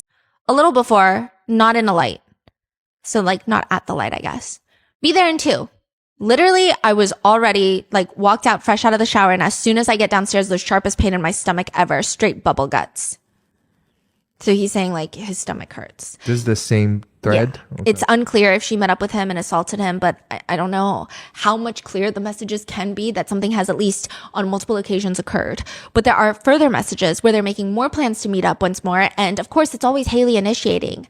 Let me know if you need me tomorrow during your tattoo time, because I'm going to be in Scottsdale. Then I have to make my way back over here by 6 for Pilates. But then after, if you're not doing anything, we can get froyo. My period started, so I have an excuse. She then quickly messages, but good thing I can still use my mouth, which Alex laughs at her message. In another thread of messages, Haley is talking about eating, and she says, no, for real, I can't wait to put this burrito in my mouth. Alex responds, wow, want to put something else in your mouth? I mean, yeah, dumb question. All right, for sure. Let me know when you're outside. Nah, I wish, but I'm staying at my friend's tonight. That's why I'm saying tomorrow. Lame. I know, bummer. What are you doing tomorrow? Take your 30-year-old ass home. What are you still having sleepovers for? Shaking my damn head. I'm hungry. Fuck, my house is empty. I'm gonna go to sleep. Like, he's again calling her out like, you're fucking 30. Like, I don't think this is aggression about a sleepover. Mm-hmm. It's just like... Yeah.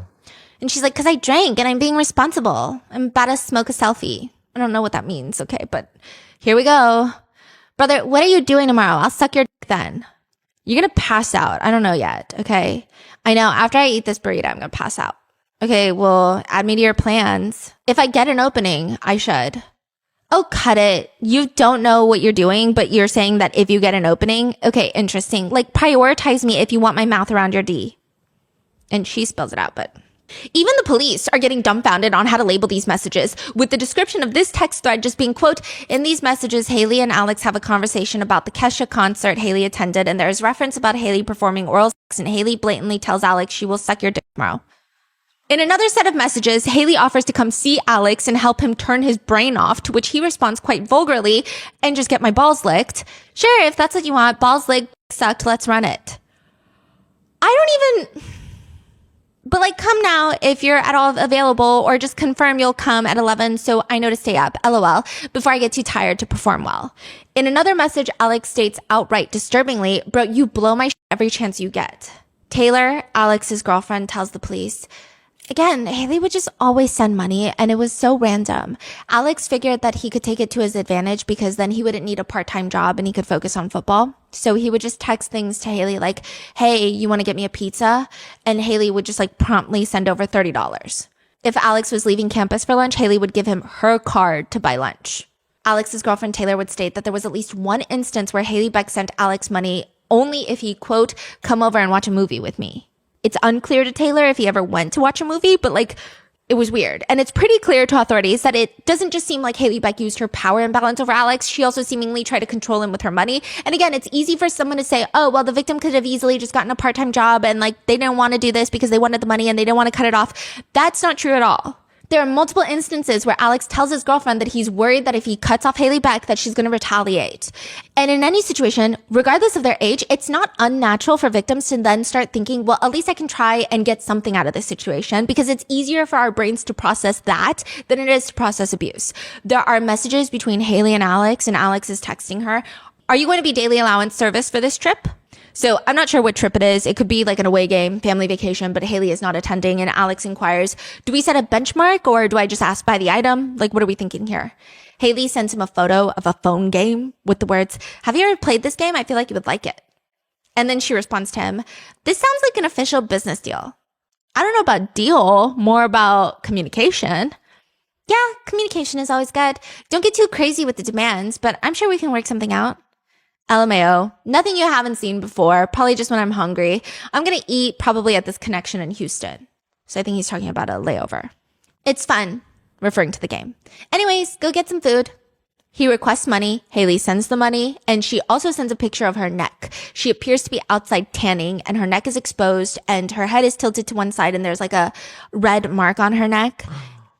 Yeah, and he writes, oh goodness, you're going to have skin cancer. Haley responds, I'm talking about the hickey. He doesn't seem to care much, okay? At all. Then in another conversation soon after, Alex texts Haley, hey, sugar mommy, nice to hear from you at the perfect time. Look at you being telepathically connected to me. Haley laughs at the message, but she responds, you better suck up right now because I cried myself to sleep last night because you didn't say love you back. I also decided I don't like the title of sugar mommy. It makes me feel used. Alex responds, oh gosh, what title do you prefer? Crybaby? Watch it. I'm just being dramatic. I didn't cry, but I was visibly shocked. I prefer like darling or doll, always suffices. I fell asleep, big whoop. And then he requests money. And he writes, sugar baby requesting money from doll-face sugar mama. Later, Haley Beck texts, if I cut you off from the money benefit from all of this, I really fear you would never speak to me. I don't know if we should try to find out. Is that a threat? I think you would miss me for just like a little bit. But enjoy your expensive Fort Lauderdale pregnant lady beach tacos. I don't know what that, like, I guess he bought tacos from Fort Lauderdale. He responds that he probably would miss her. And then she responds, no, I was just thinking of like how we started off. Literally nothing to do with money. How did we get to this point? Man. Back then, like, you liked me for me and not my bank. You also sometimes like me for something that doesn't even require money, but obviously no can do right now. He responds, no, whatever you was doing the other night with your tongue, don't let that get out of your inventory for real. Keep that in your back pocket ready to go. The text messages between Haley and Alex have obviously gone viral, with netizens wanting Haley Beck to get a freaking grip because of how humiliating the interactions are. Generally, the messages could be classified as pathetic if they were not so predatory. Like, there's this one part where Haley threatens to cut off the abuse. She's like, oh, well, you're never going to see me again. And he responds, when I visit home, I'm coming to beat them cheeks up. And she says, I smiled, but then I said, ew. And he calls her a freak. He's like, freak. And she's responding, if my was weak, then what's the point even? Cry me a river. When are you going to visit home? Like, no need for me to cry. I'll just S your D and then you can shut the fuck up about it. One netizen comments, the way she keeps trying to convince herself he's into her and he just makes it abundantly clear that he isn't. In another text message thread, Haley vents, I'm glad you still refer to me as your sugar mama. I thought my services were being retired. Yep, you're my lifelong side piece. I'm gonna get sick of side piece eventually. I'll need an upgraded title. 8 hours of meetings today. I'm gonna kill myself. Well, that's not my decision. What do you mean? You're the old lady here. If you seek a relationship your age, I can't be anything than your side piece. You're playing with fire, not me. You think I'll still fuck with you even when I'm in a relationship? 100% dick to fire. I was going to ask if you'd still f with me if you were in one, but you literally did. Yeah, I mean, I haven't been locked in a relationship, but technically I am. So I guess you could say that. I don't really care, to be honest. I cheat. You are? Like again? She's like so concerned he's in a relationship. When I come home, I'm gonna see her for sure. She's like a sloth on a tree. She's not letting go. Later, Haley sends him the song Break Up With Your Girlfriend, I'm Bored by Ariana Grande. Whoa. To which Alex responds, Jesus Christ. Teehee, oh, relax, live a little. One comment about these exchanges reads, she gives major unpopular girl in high school that had a glow up and is trying to recreate their high school experience vibes. It's embarrassing. So there was this whole conversation online about Haley Beck either being a loser in high school who wants to try and live out her high school dreams now that she's in the position of power so she could actually force the cool high school students to do whatever she wanted. But as a high school loser, that's not true. Okay. So all the high school losers are standing up and we're like, we would never set foot in another high school again. Like usually people who were losers in high school will never become a high school teacher. Because you have so many like traumatic memories. Like, okay, sure, maybe they're not that traumatic, but in your mind, it was so developmentally traumatic. You're like, when I see high schoolers, I'm like, I'm getting traumatic flashbacks. I gotta go. No one wants that. And then people start digging up Haley Beck's high school life. She was apparently very popular in high school. Really? She was prom royalty. She was dating an athlete. She always hung out with the popular kids. She was allegedly a bit of a pick-me who liked to think that she was the main character, which seems very evident based off the messages she's sending. But comments about that read, peaked in high school and reliving the glory days is actually worse than the loser from high school trying to be popular.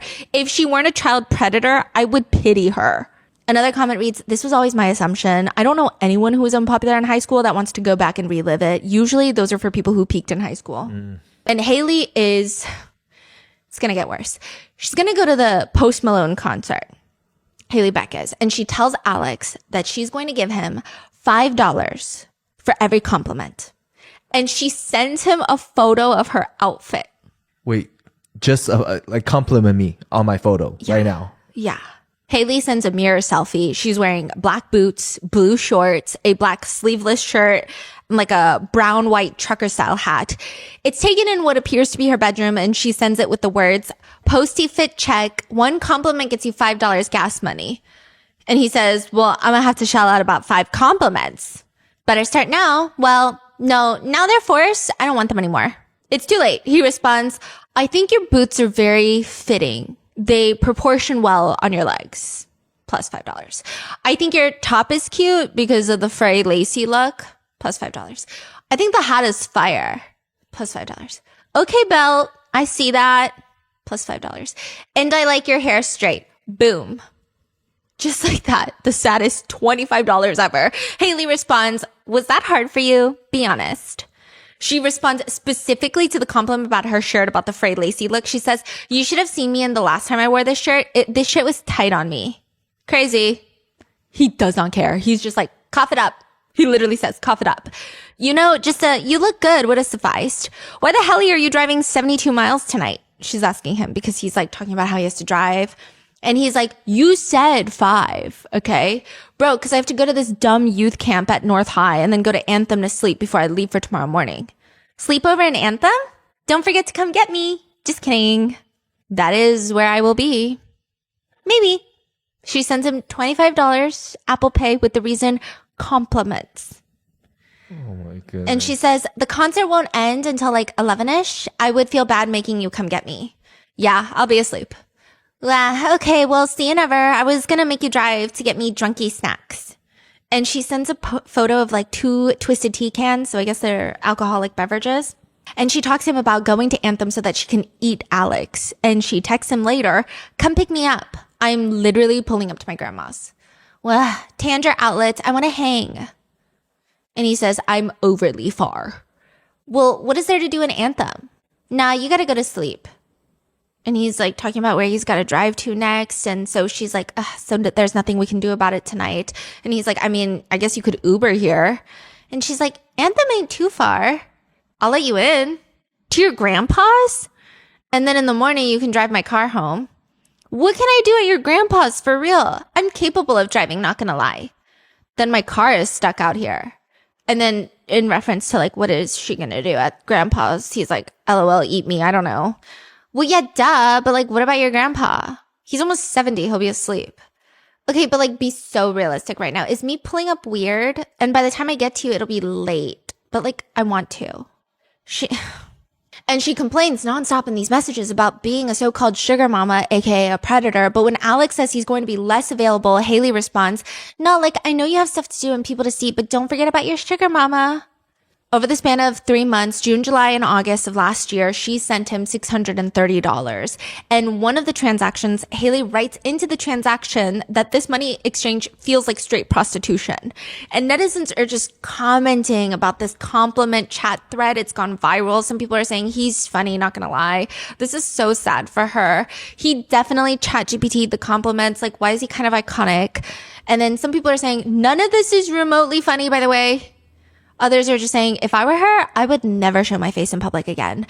It's gotten to the point where netizens are wondering whether or not Haley Beck has some sort of humiliation interest, which is nothing that would be wrong with that if it was between two consenting adult individuals and not a teacher and a student.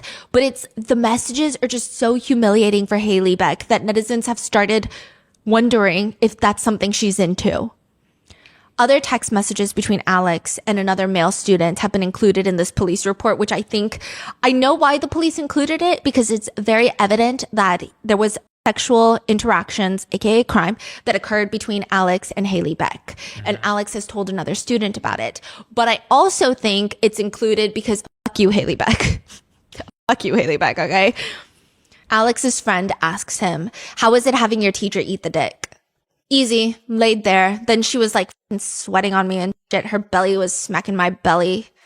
And the friend responds, fat bitch. To which Alex responds back, fat ass bitch. And then I had to get up and she was like, me like this. And she just wanted to lay there. So I crushed it for like 2 minutes and then came all over her face and then booted her and went to sleep. That was a crazy sight to see. Whole face covered in my kids. Literally, she said she couldn't see because it got in her eyes. I started giggling.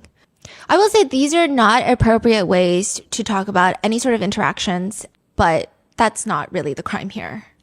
One student told officers that she once heard Alex straight up call Haley Beck fat, and she could just tell Haley Beck liked it based on her reaction.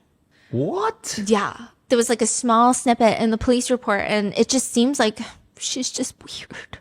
What? She also has a really, really, really alarming obsession with Alex's age-appropriate girlfriend. She texts him that she was going to ask Alex to come over to her place again sometime, but quote, unless you found others to do that stuff for you now, apparently.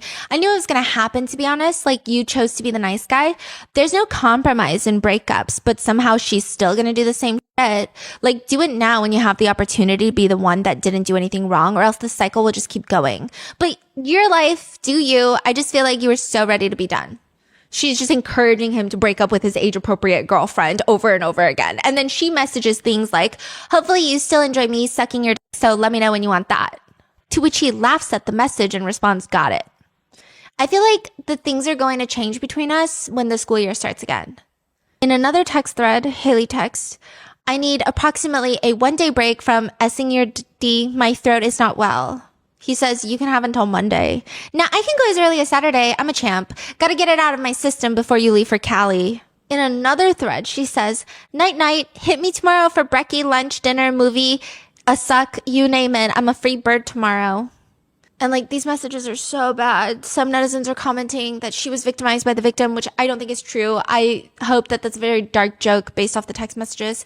Others are saying he tried so hard not to be a victim, but he still was a victim because of the power imbalance. But at least he wasn't a pushover.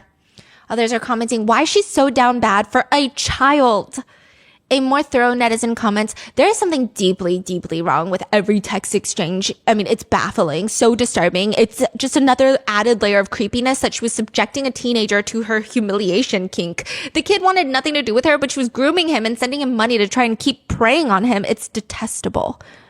Another writes, wait, this is so disturbing. And why did she risk her entire career and reputation for a child who was telling her that she's busted and chopped? Like, hello? This is so fucking weird. Now that we've gone through all the text messages, and they're really bad. However, there are other things uncovered in the investigation that are equally disturbing in my humble opinion. And I think the crazy thing is she's a predator, she's a groomer, but she also has the capacity to be so fucking dumb on top of all of that. She's just so dumb. She's doing AI conversations. She's using AI for this shit. If someone turned 18 on insert Alex's birthday, what year were they born in? Someone comments, okay, can we talk about the fact that how she didn't know how to subtract 18 from the current year? It's so dumb. Wait, what is this? Like her Chat GPT search record? That is only relevant to the crimes, obviously.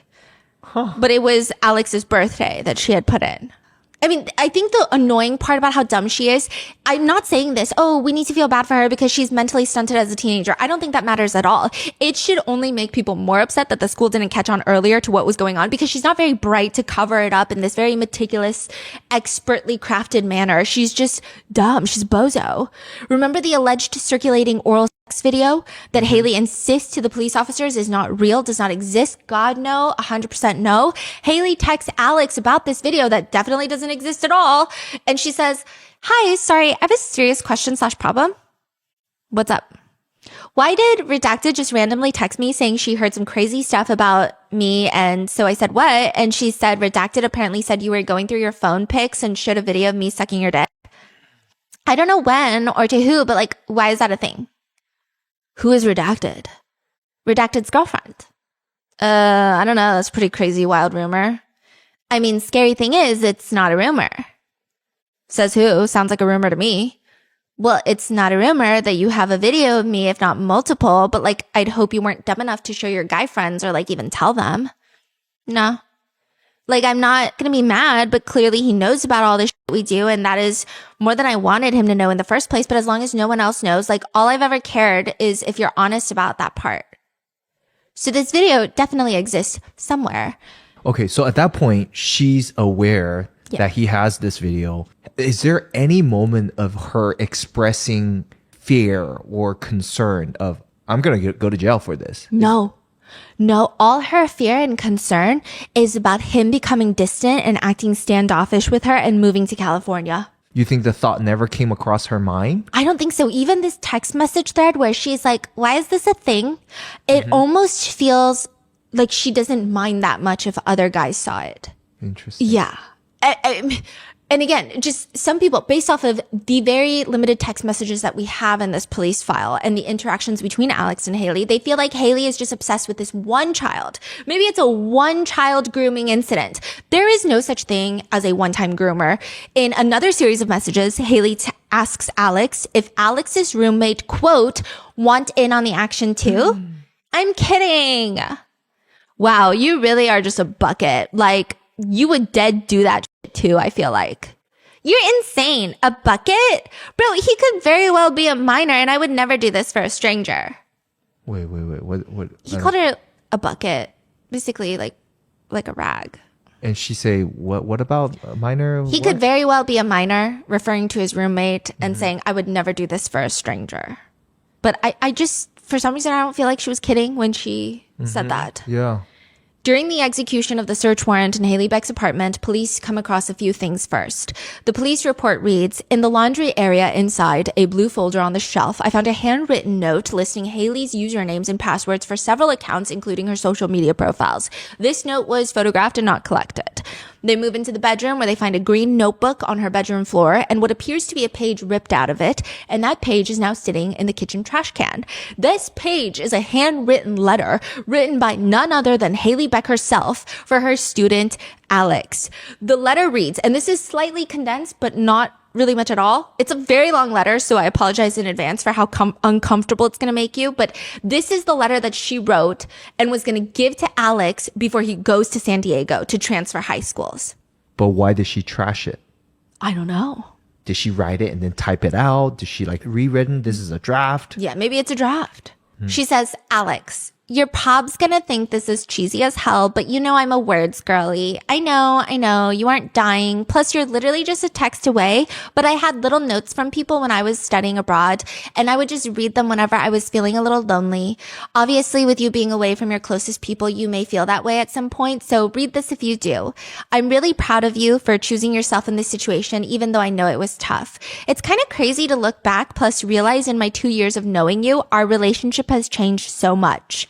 I'm really glad I had the opportunity to teach your sophomore year, because without that, we would have never really been chill with each other. I know there's some random times and days where you decide to hate me, but that's okay because I know at the end of the day, we're solid most of the time.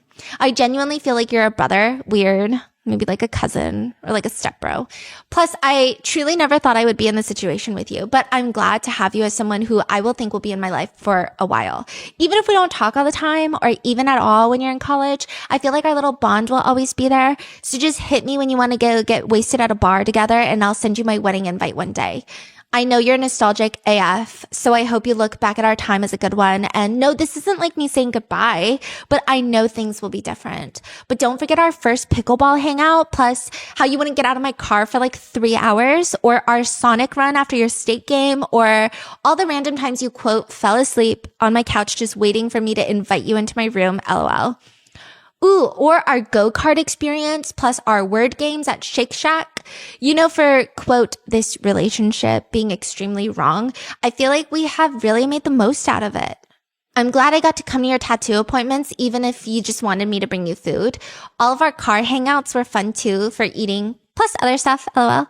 Or our night adventure in Cali. Like, there is truly no other student, I know, so wrong, that I'd want to do this all with. Don't let this all get to your head though. But I'm glad you're in my life. I mean, we've been in my parents' house, in their closet, ... Insane.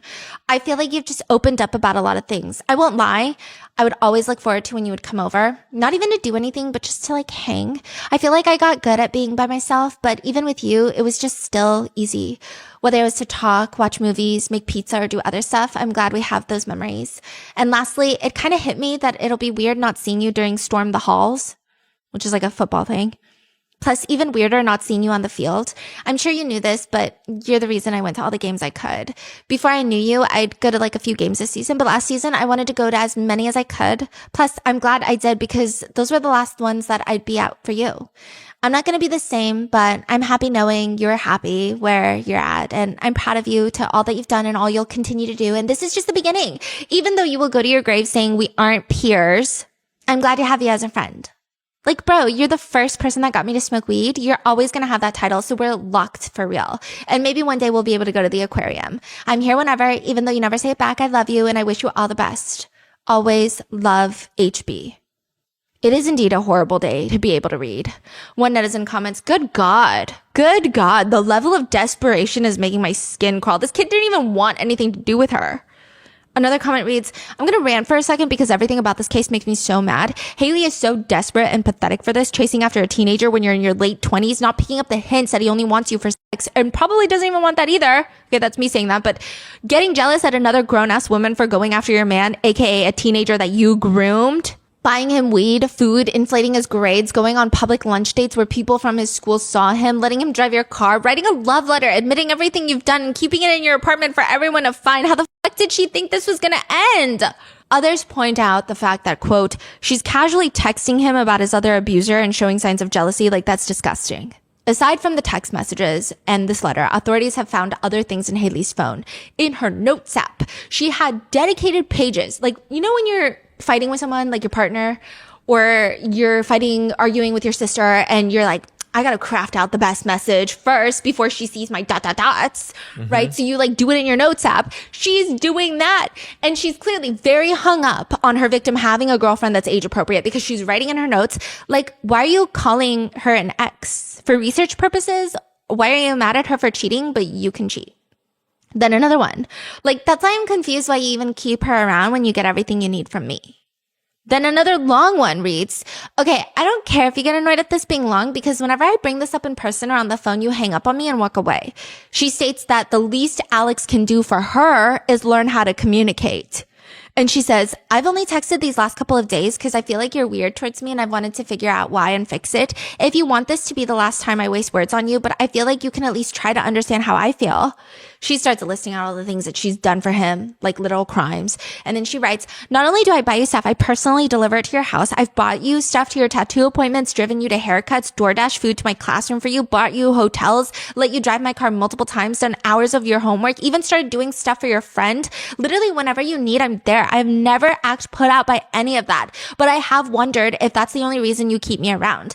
I like to think it's not, because you will randomly say things to make me feel like you actually enjoy hanging out with me. I figured you get literally all the perks of a relationship without being pressured to even be in one, obviously. Like, she genuinely thinks that she's getting the short end of this crime. But I think you forget naturally that I have feelings and I get hurt by you sometimes. I hate feeling like I'm being used by you. I hate the fact that if I have to ask something of you, you get annoyed. I hardly ever get mad or annoyed at you, even though there's been plenty reason for me to. When I ask to hang, I'm being annoying. I feel like I know you value and appreciate me, but I also feel like you think it's easy to take advantage of my kindness towards you. And trust me, I know I get a little attached sometimes, but I figured it benefits you always, and there's literally no strings attached, so I don't know how it could ever be an annoyance to you. I'm sorry if I overstep when asking about Taylor, but to be honest, before we were ever anything, you tell me all about your other girl stuff. So I just assumed that you continued telling me about it, but it's fine. I figured with our situation, overstepping doesn't really exist. And that's something I feel like you should value. Like the fact that you can tell me things and I never judge. I truly just want you to be happy. And the last thing I want to feel by this situation is stressed. If you think our time or whatever this is done, fine. But with the school year coming up, I understand things will change, but I still think that we can maintain a quote friendship if that's what you want. And she says, but if you want to continue any type of relationship, it would be nice to know if I'm being kept in on the loop about stuff. The most alarming part about this last note on her phone is this is after Alex tells Haley Beck that investigators are looking into Haley Beck and probably, the whole situation. This is after he's like, the cops were banging on my door at 6 a.m. And she's drafting up this note in her notes app. What is going on? Holy shit. Yeah. And he starts pulling away because I think that he has genuine fear. I don't think that he realizes that he's a victim in this situation. And I think that is something that will be probably difficult later on. And that's why trauma is so difficult, because sometimes it doesn't hit you at the same time and sometimes it's years later. But he doesn't realize he's a victim in this situation. And he's actually seemingly very scared of losing his scholarship and his career. So he starts pulling away because he's terrified for his future. And she is writing things like, your sudden decision to leave today kind of made me a little nervous. The last thing I want to do is like overwhelm you and stress you out, because I'm sure like your day and yesterday has been hard enough for you. But like, can you talk to me on here? Like, you're in Cali and this is over Snap. I'm not like dumb to the situation right now, but I feel like my mind has been stressing just because you're not really talking to me about this stuff. Talk to me when you can. I know you're busy, but just like fill me in to ease my mind, please. So you're saying Haley Beck is still at home right now? Yeah. Yeah. Huh. And he texts her, he Snapchats her after, you're being an idiot. Like there isn't an investigation going on in front of your face. To which she goes on a whole Snapchat spiral stating that she believes the investigation is just into Angela Berlacca and not herself.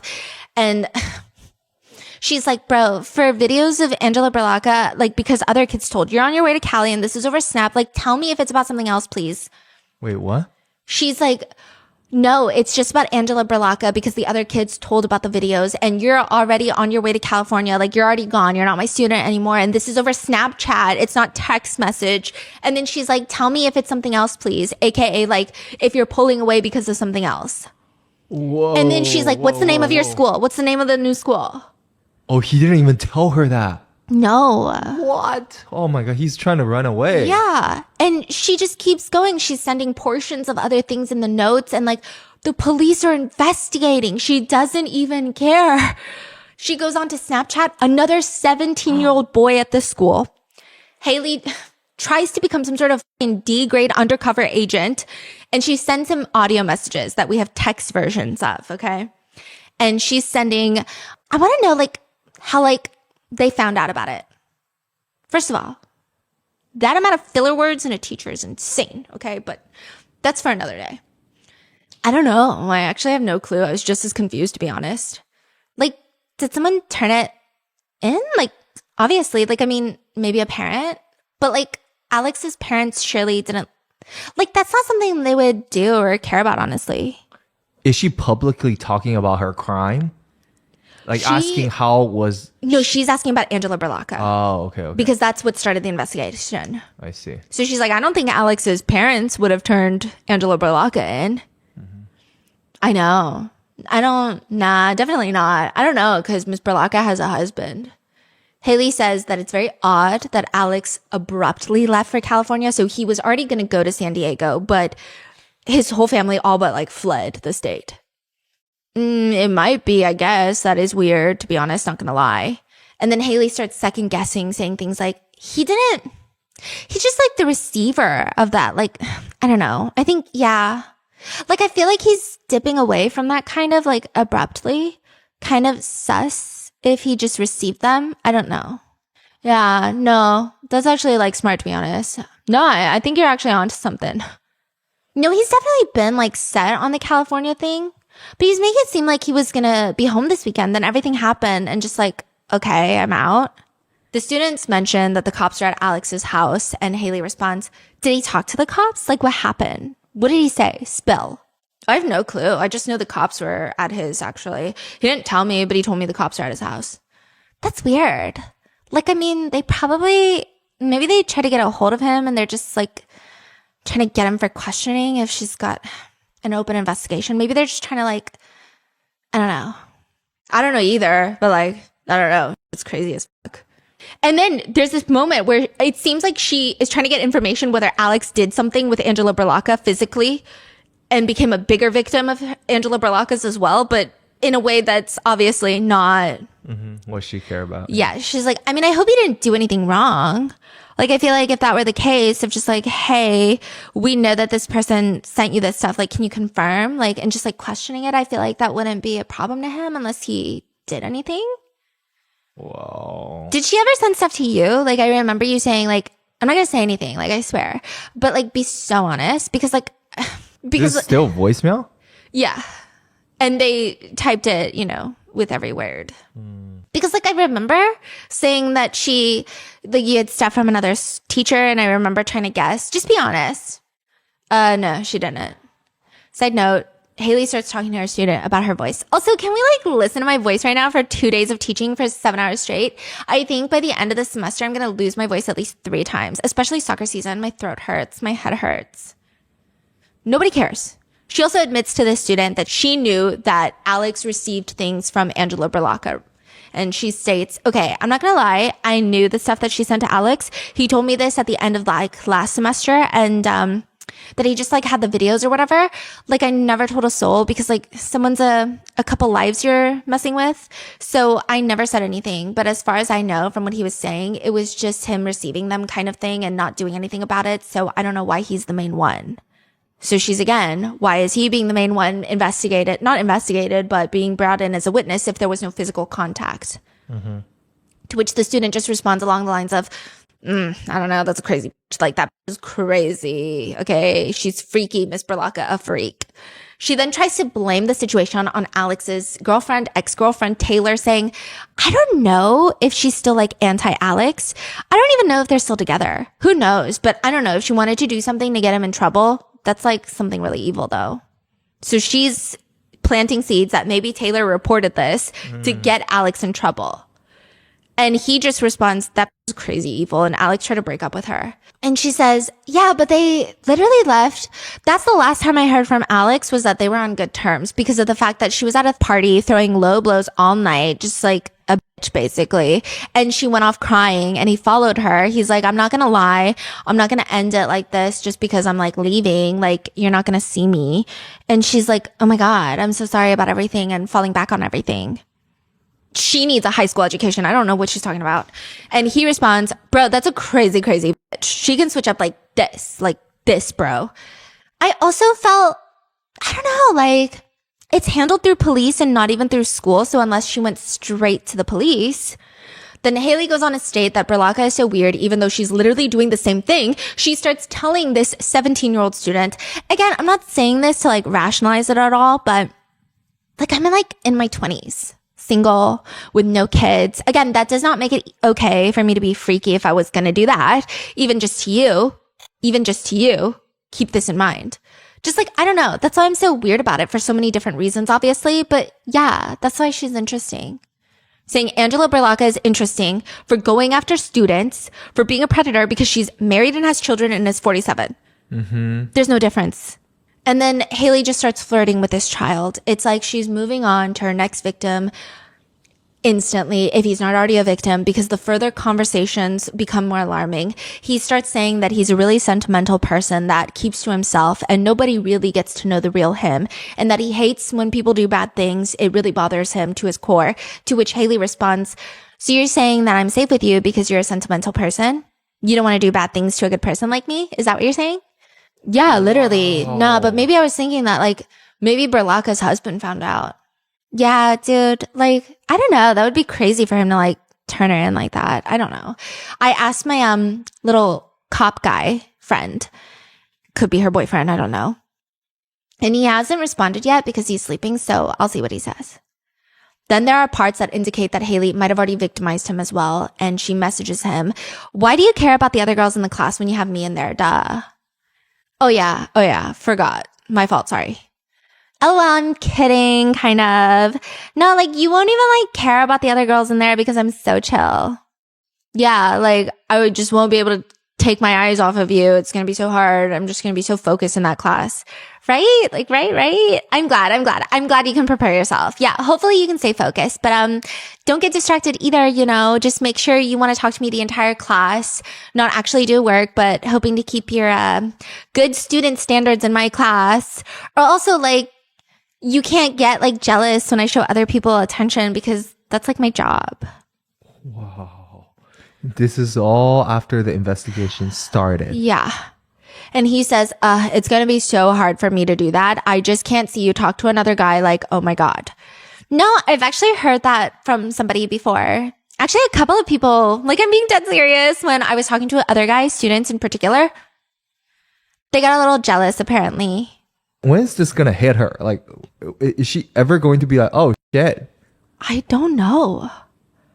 I genuinely don't know.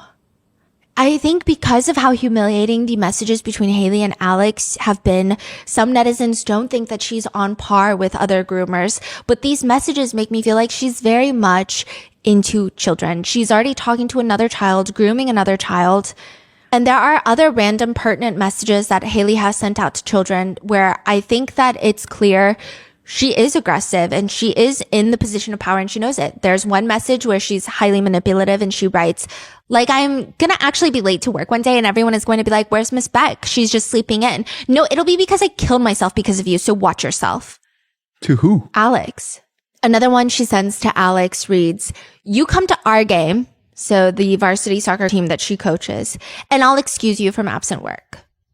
Another one without context, it's a little confusing, but it appears that perhaps the guys had some sort of rating scale for some students, maybe teachers.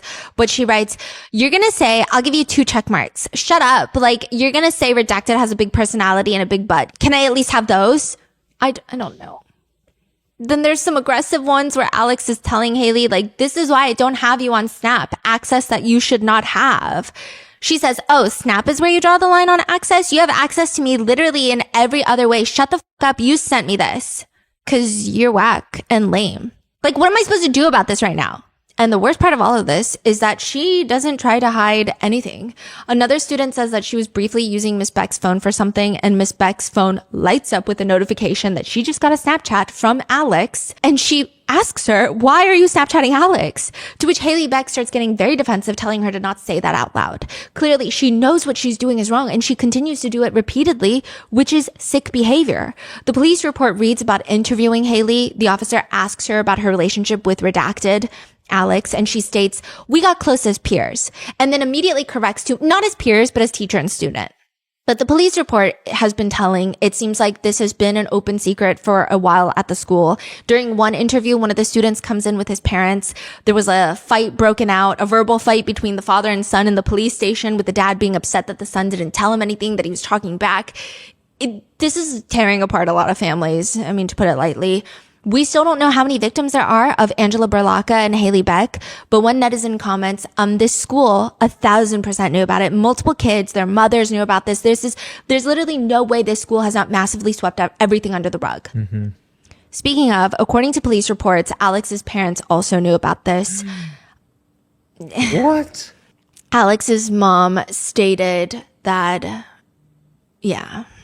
she found out about Haley Beck and Alex having sex, being assaulted, but okay. It reads, a few months prior, Alex's mom had sent text messages on Alex's phone from Haley.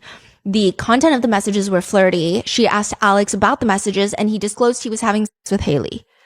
One part of the police report reads, Mom was asked about how she knew Redacted and Haley were having sex. She said he told her, quote, she loves my dick. Mom said she knows Redacted talks like that, referring to sex. Mom confronted Redacted about having sex with a teacher, but Redacted wasn't upset by it. Mom told Redacted to end the relationship with Haley, which according to Mom, he did. Mom said he ended their relationship a few months prior to this interview. When asked when the relationship started, Mom said Redacted told her they started having sex when he had just turned 17. And she didn't do anything else? No. And they are no longer cooperating with the investigation. The families. Yeah. I think the parents failed Alex as well. I can see why Alex would not want to cooperate because he's scared for his reputation, his career, his future, his scholarship.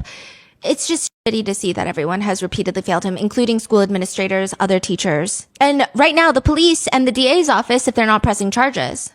Once the investigation starts, Alex's family all but flee to San Diego to transfer schools. And there is this whole other conversation with Noah Beck being dragged into this.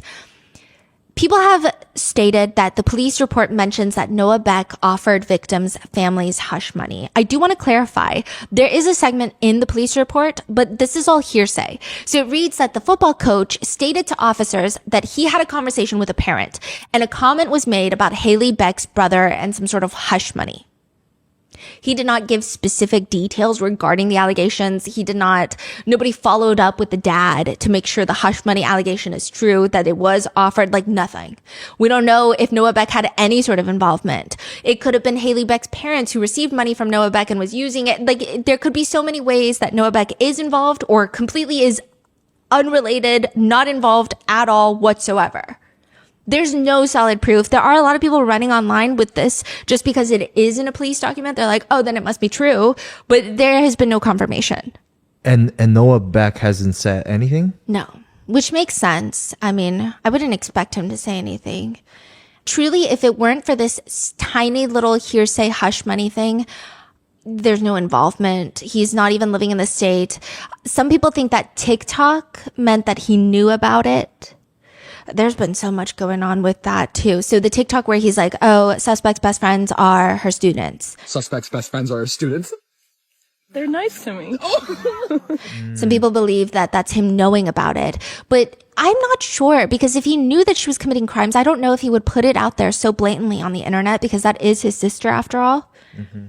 And evidently it will impact his reputation if something happens there. So I'm not sure if that's the case, or if he genuinely, it's a hee hee ha ha joke that everyone makes, but it's genuine and it turned out to be a thing.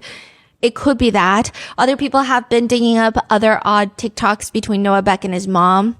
You know that trend that was going around a long time ago where it's the song something something I freaked it, and it's usually the guy and a girl's head will pop up and he'll push the girl's head down to make it seem like he did that with his mom, apparently. No. Yeah, so there's been... Wait, is this real? Yeah, that is real. It's just odd. Nothing inherently sinister. Really just weird. Kind of gross.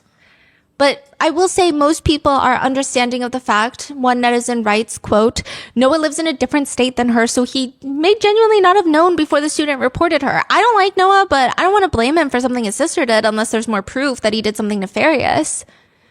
To which someone comments, a parent in the community made a comment to the police about Haley's brother and hush money. It's mentioned in the police report. To which a response is, that's not proof though. That's just a rumor.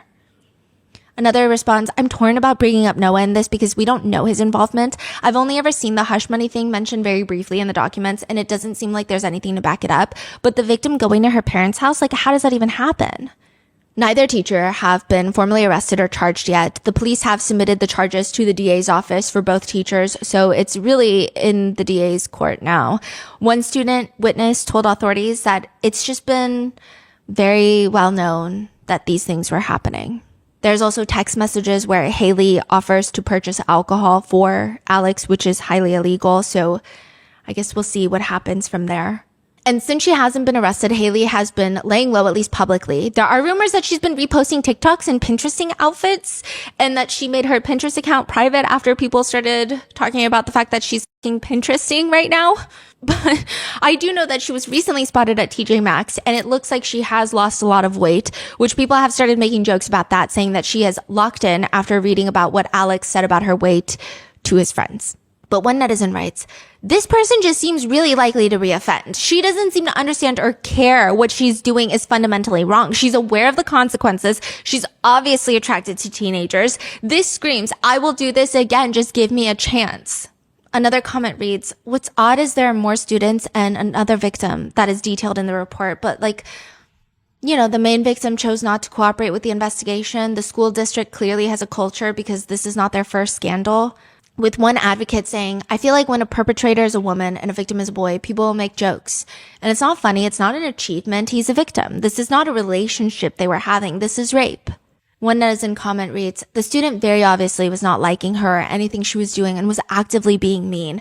I hope he heals and is able to live life unaffected by this. And as of right now, that is where we are. What are your thoughts on this situation? It's been going viral on TikTok. I see little snippets here and there, mainly of Haley Beck in her classroom. And I do see some people trying to out the student. That's unhinged behavior, but the messages are a lot worse than I ever thought it would be. I mean, there's no way they're getting off from this, right? I hope not. This is crazy. This is bad. It's really bad. I think the biggest concern is a lot of these students and victims don't want to cooperate with the police because they're scared, which I think adds another layer of complexity to it. But I mean, these messages are it's pretty evident what happened. What are your thoughts? Let me know in the comments. Be safe, and I will see you in the next one.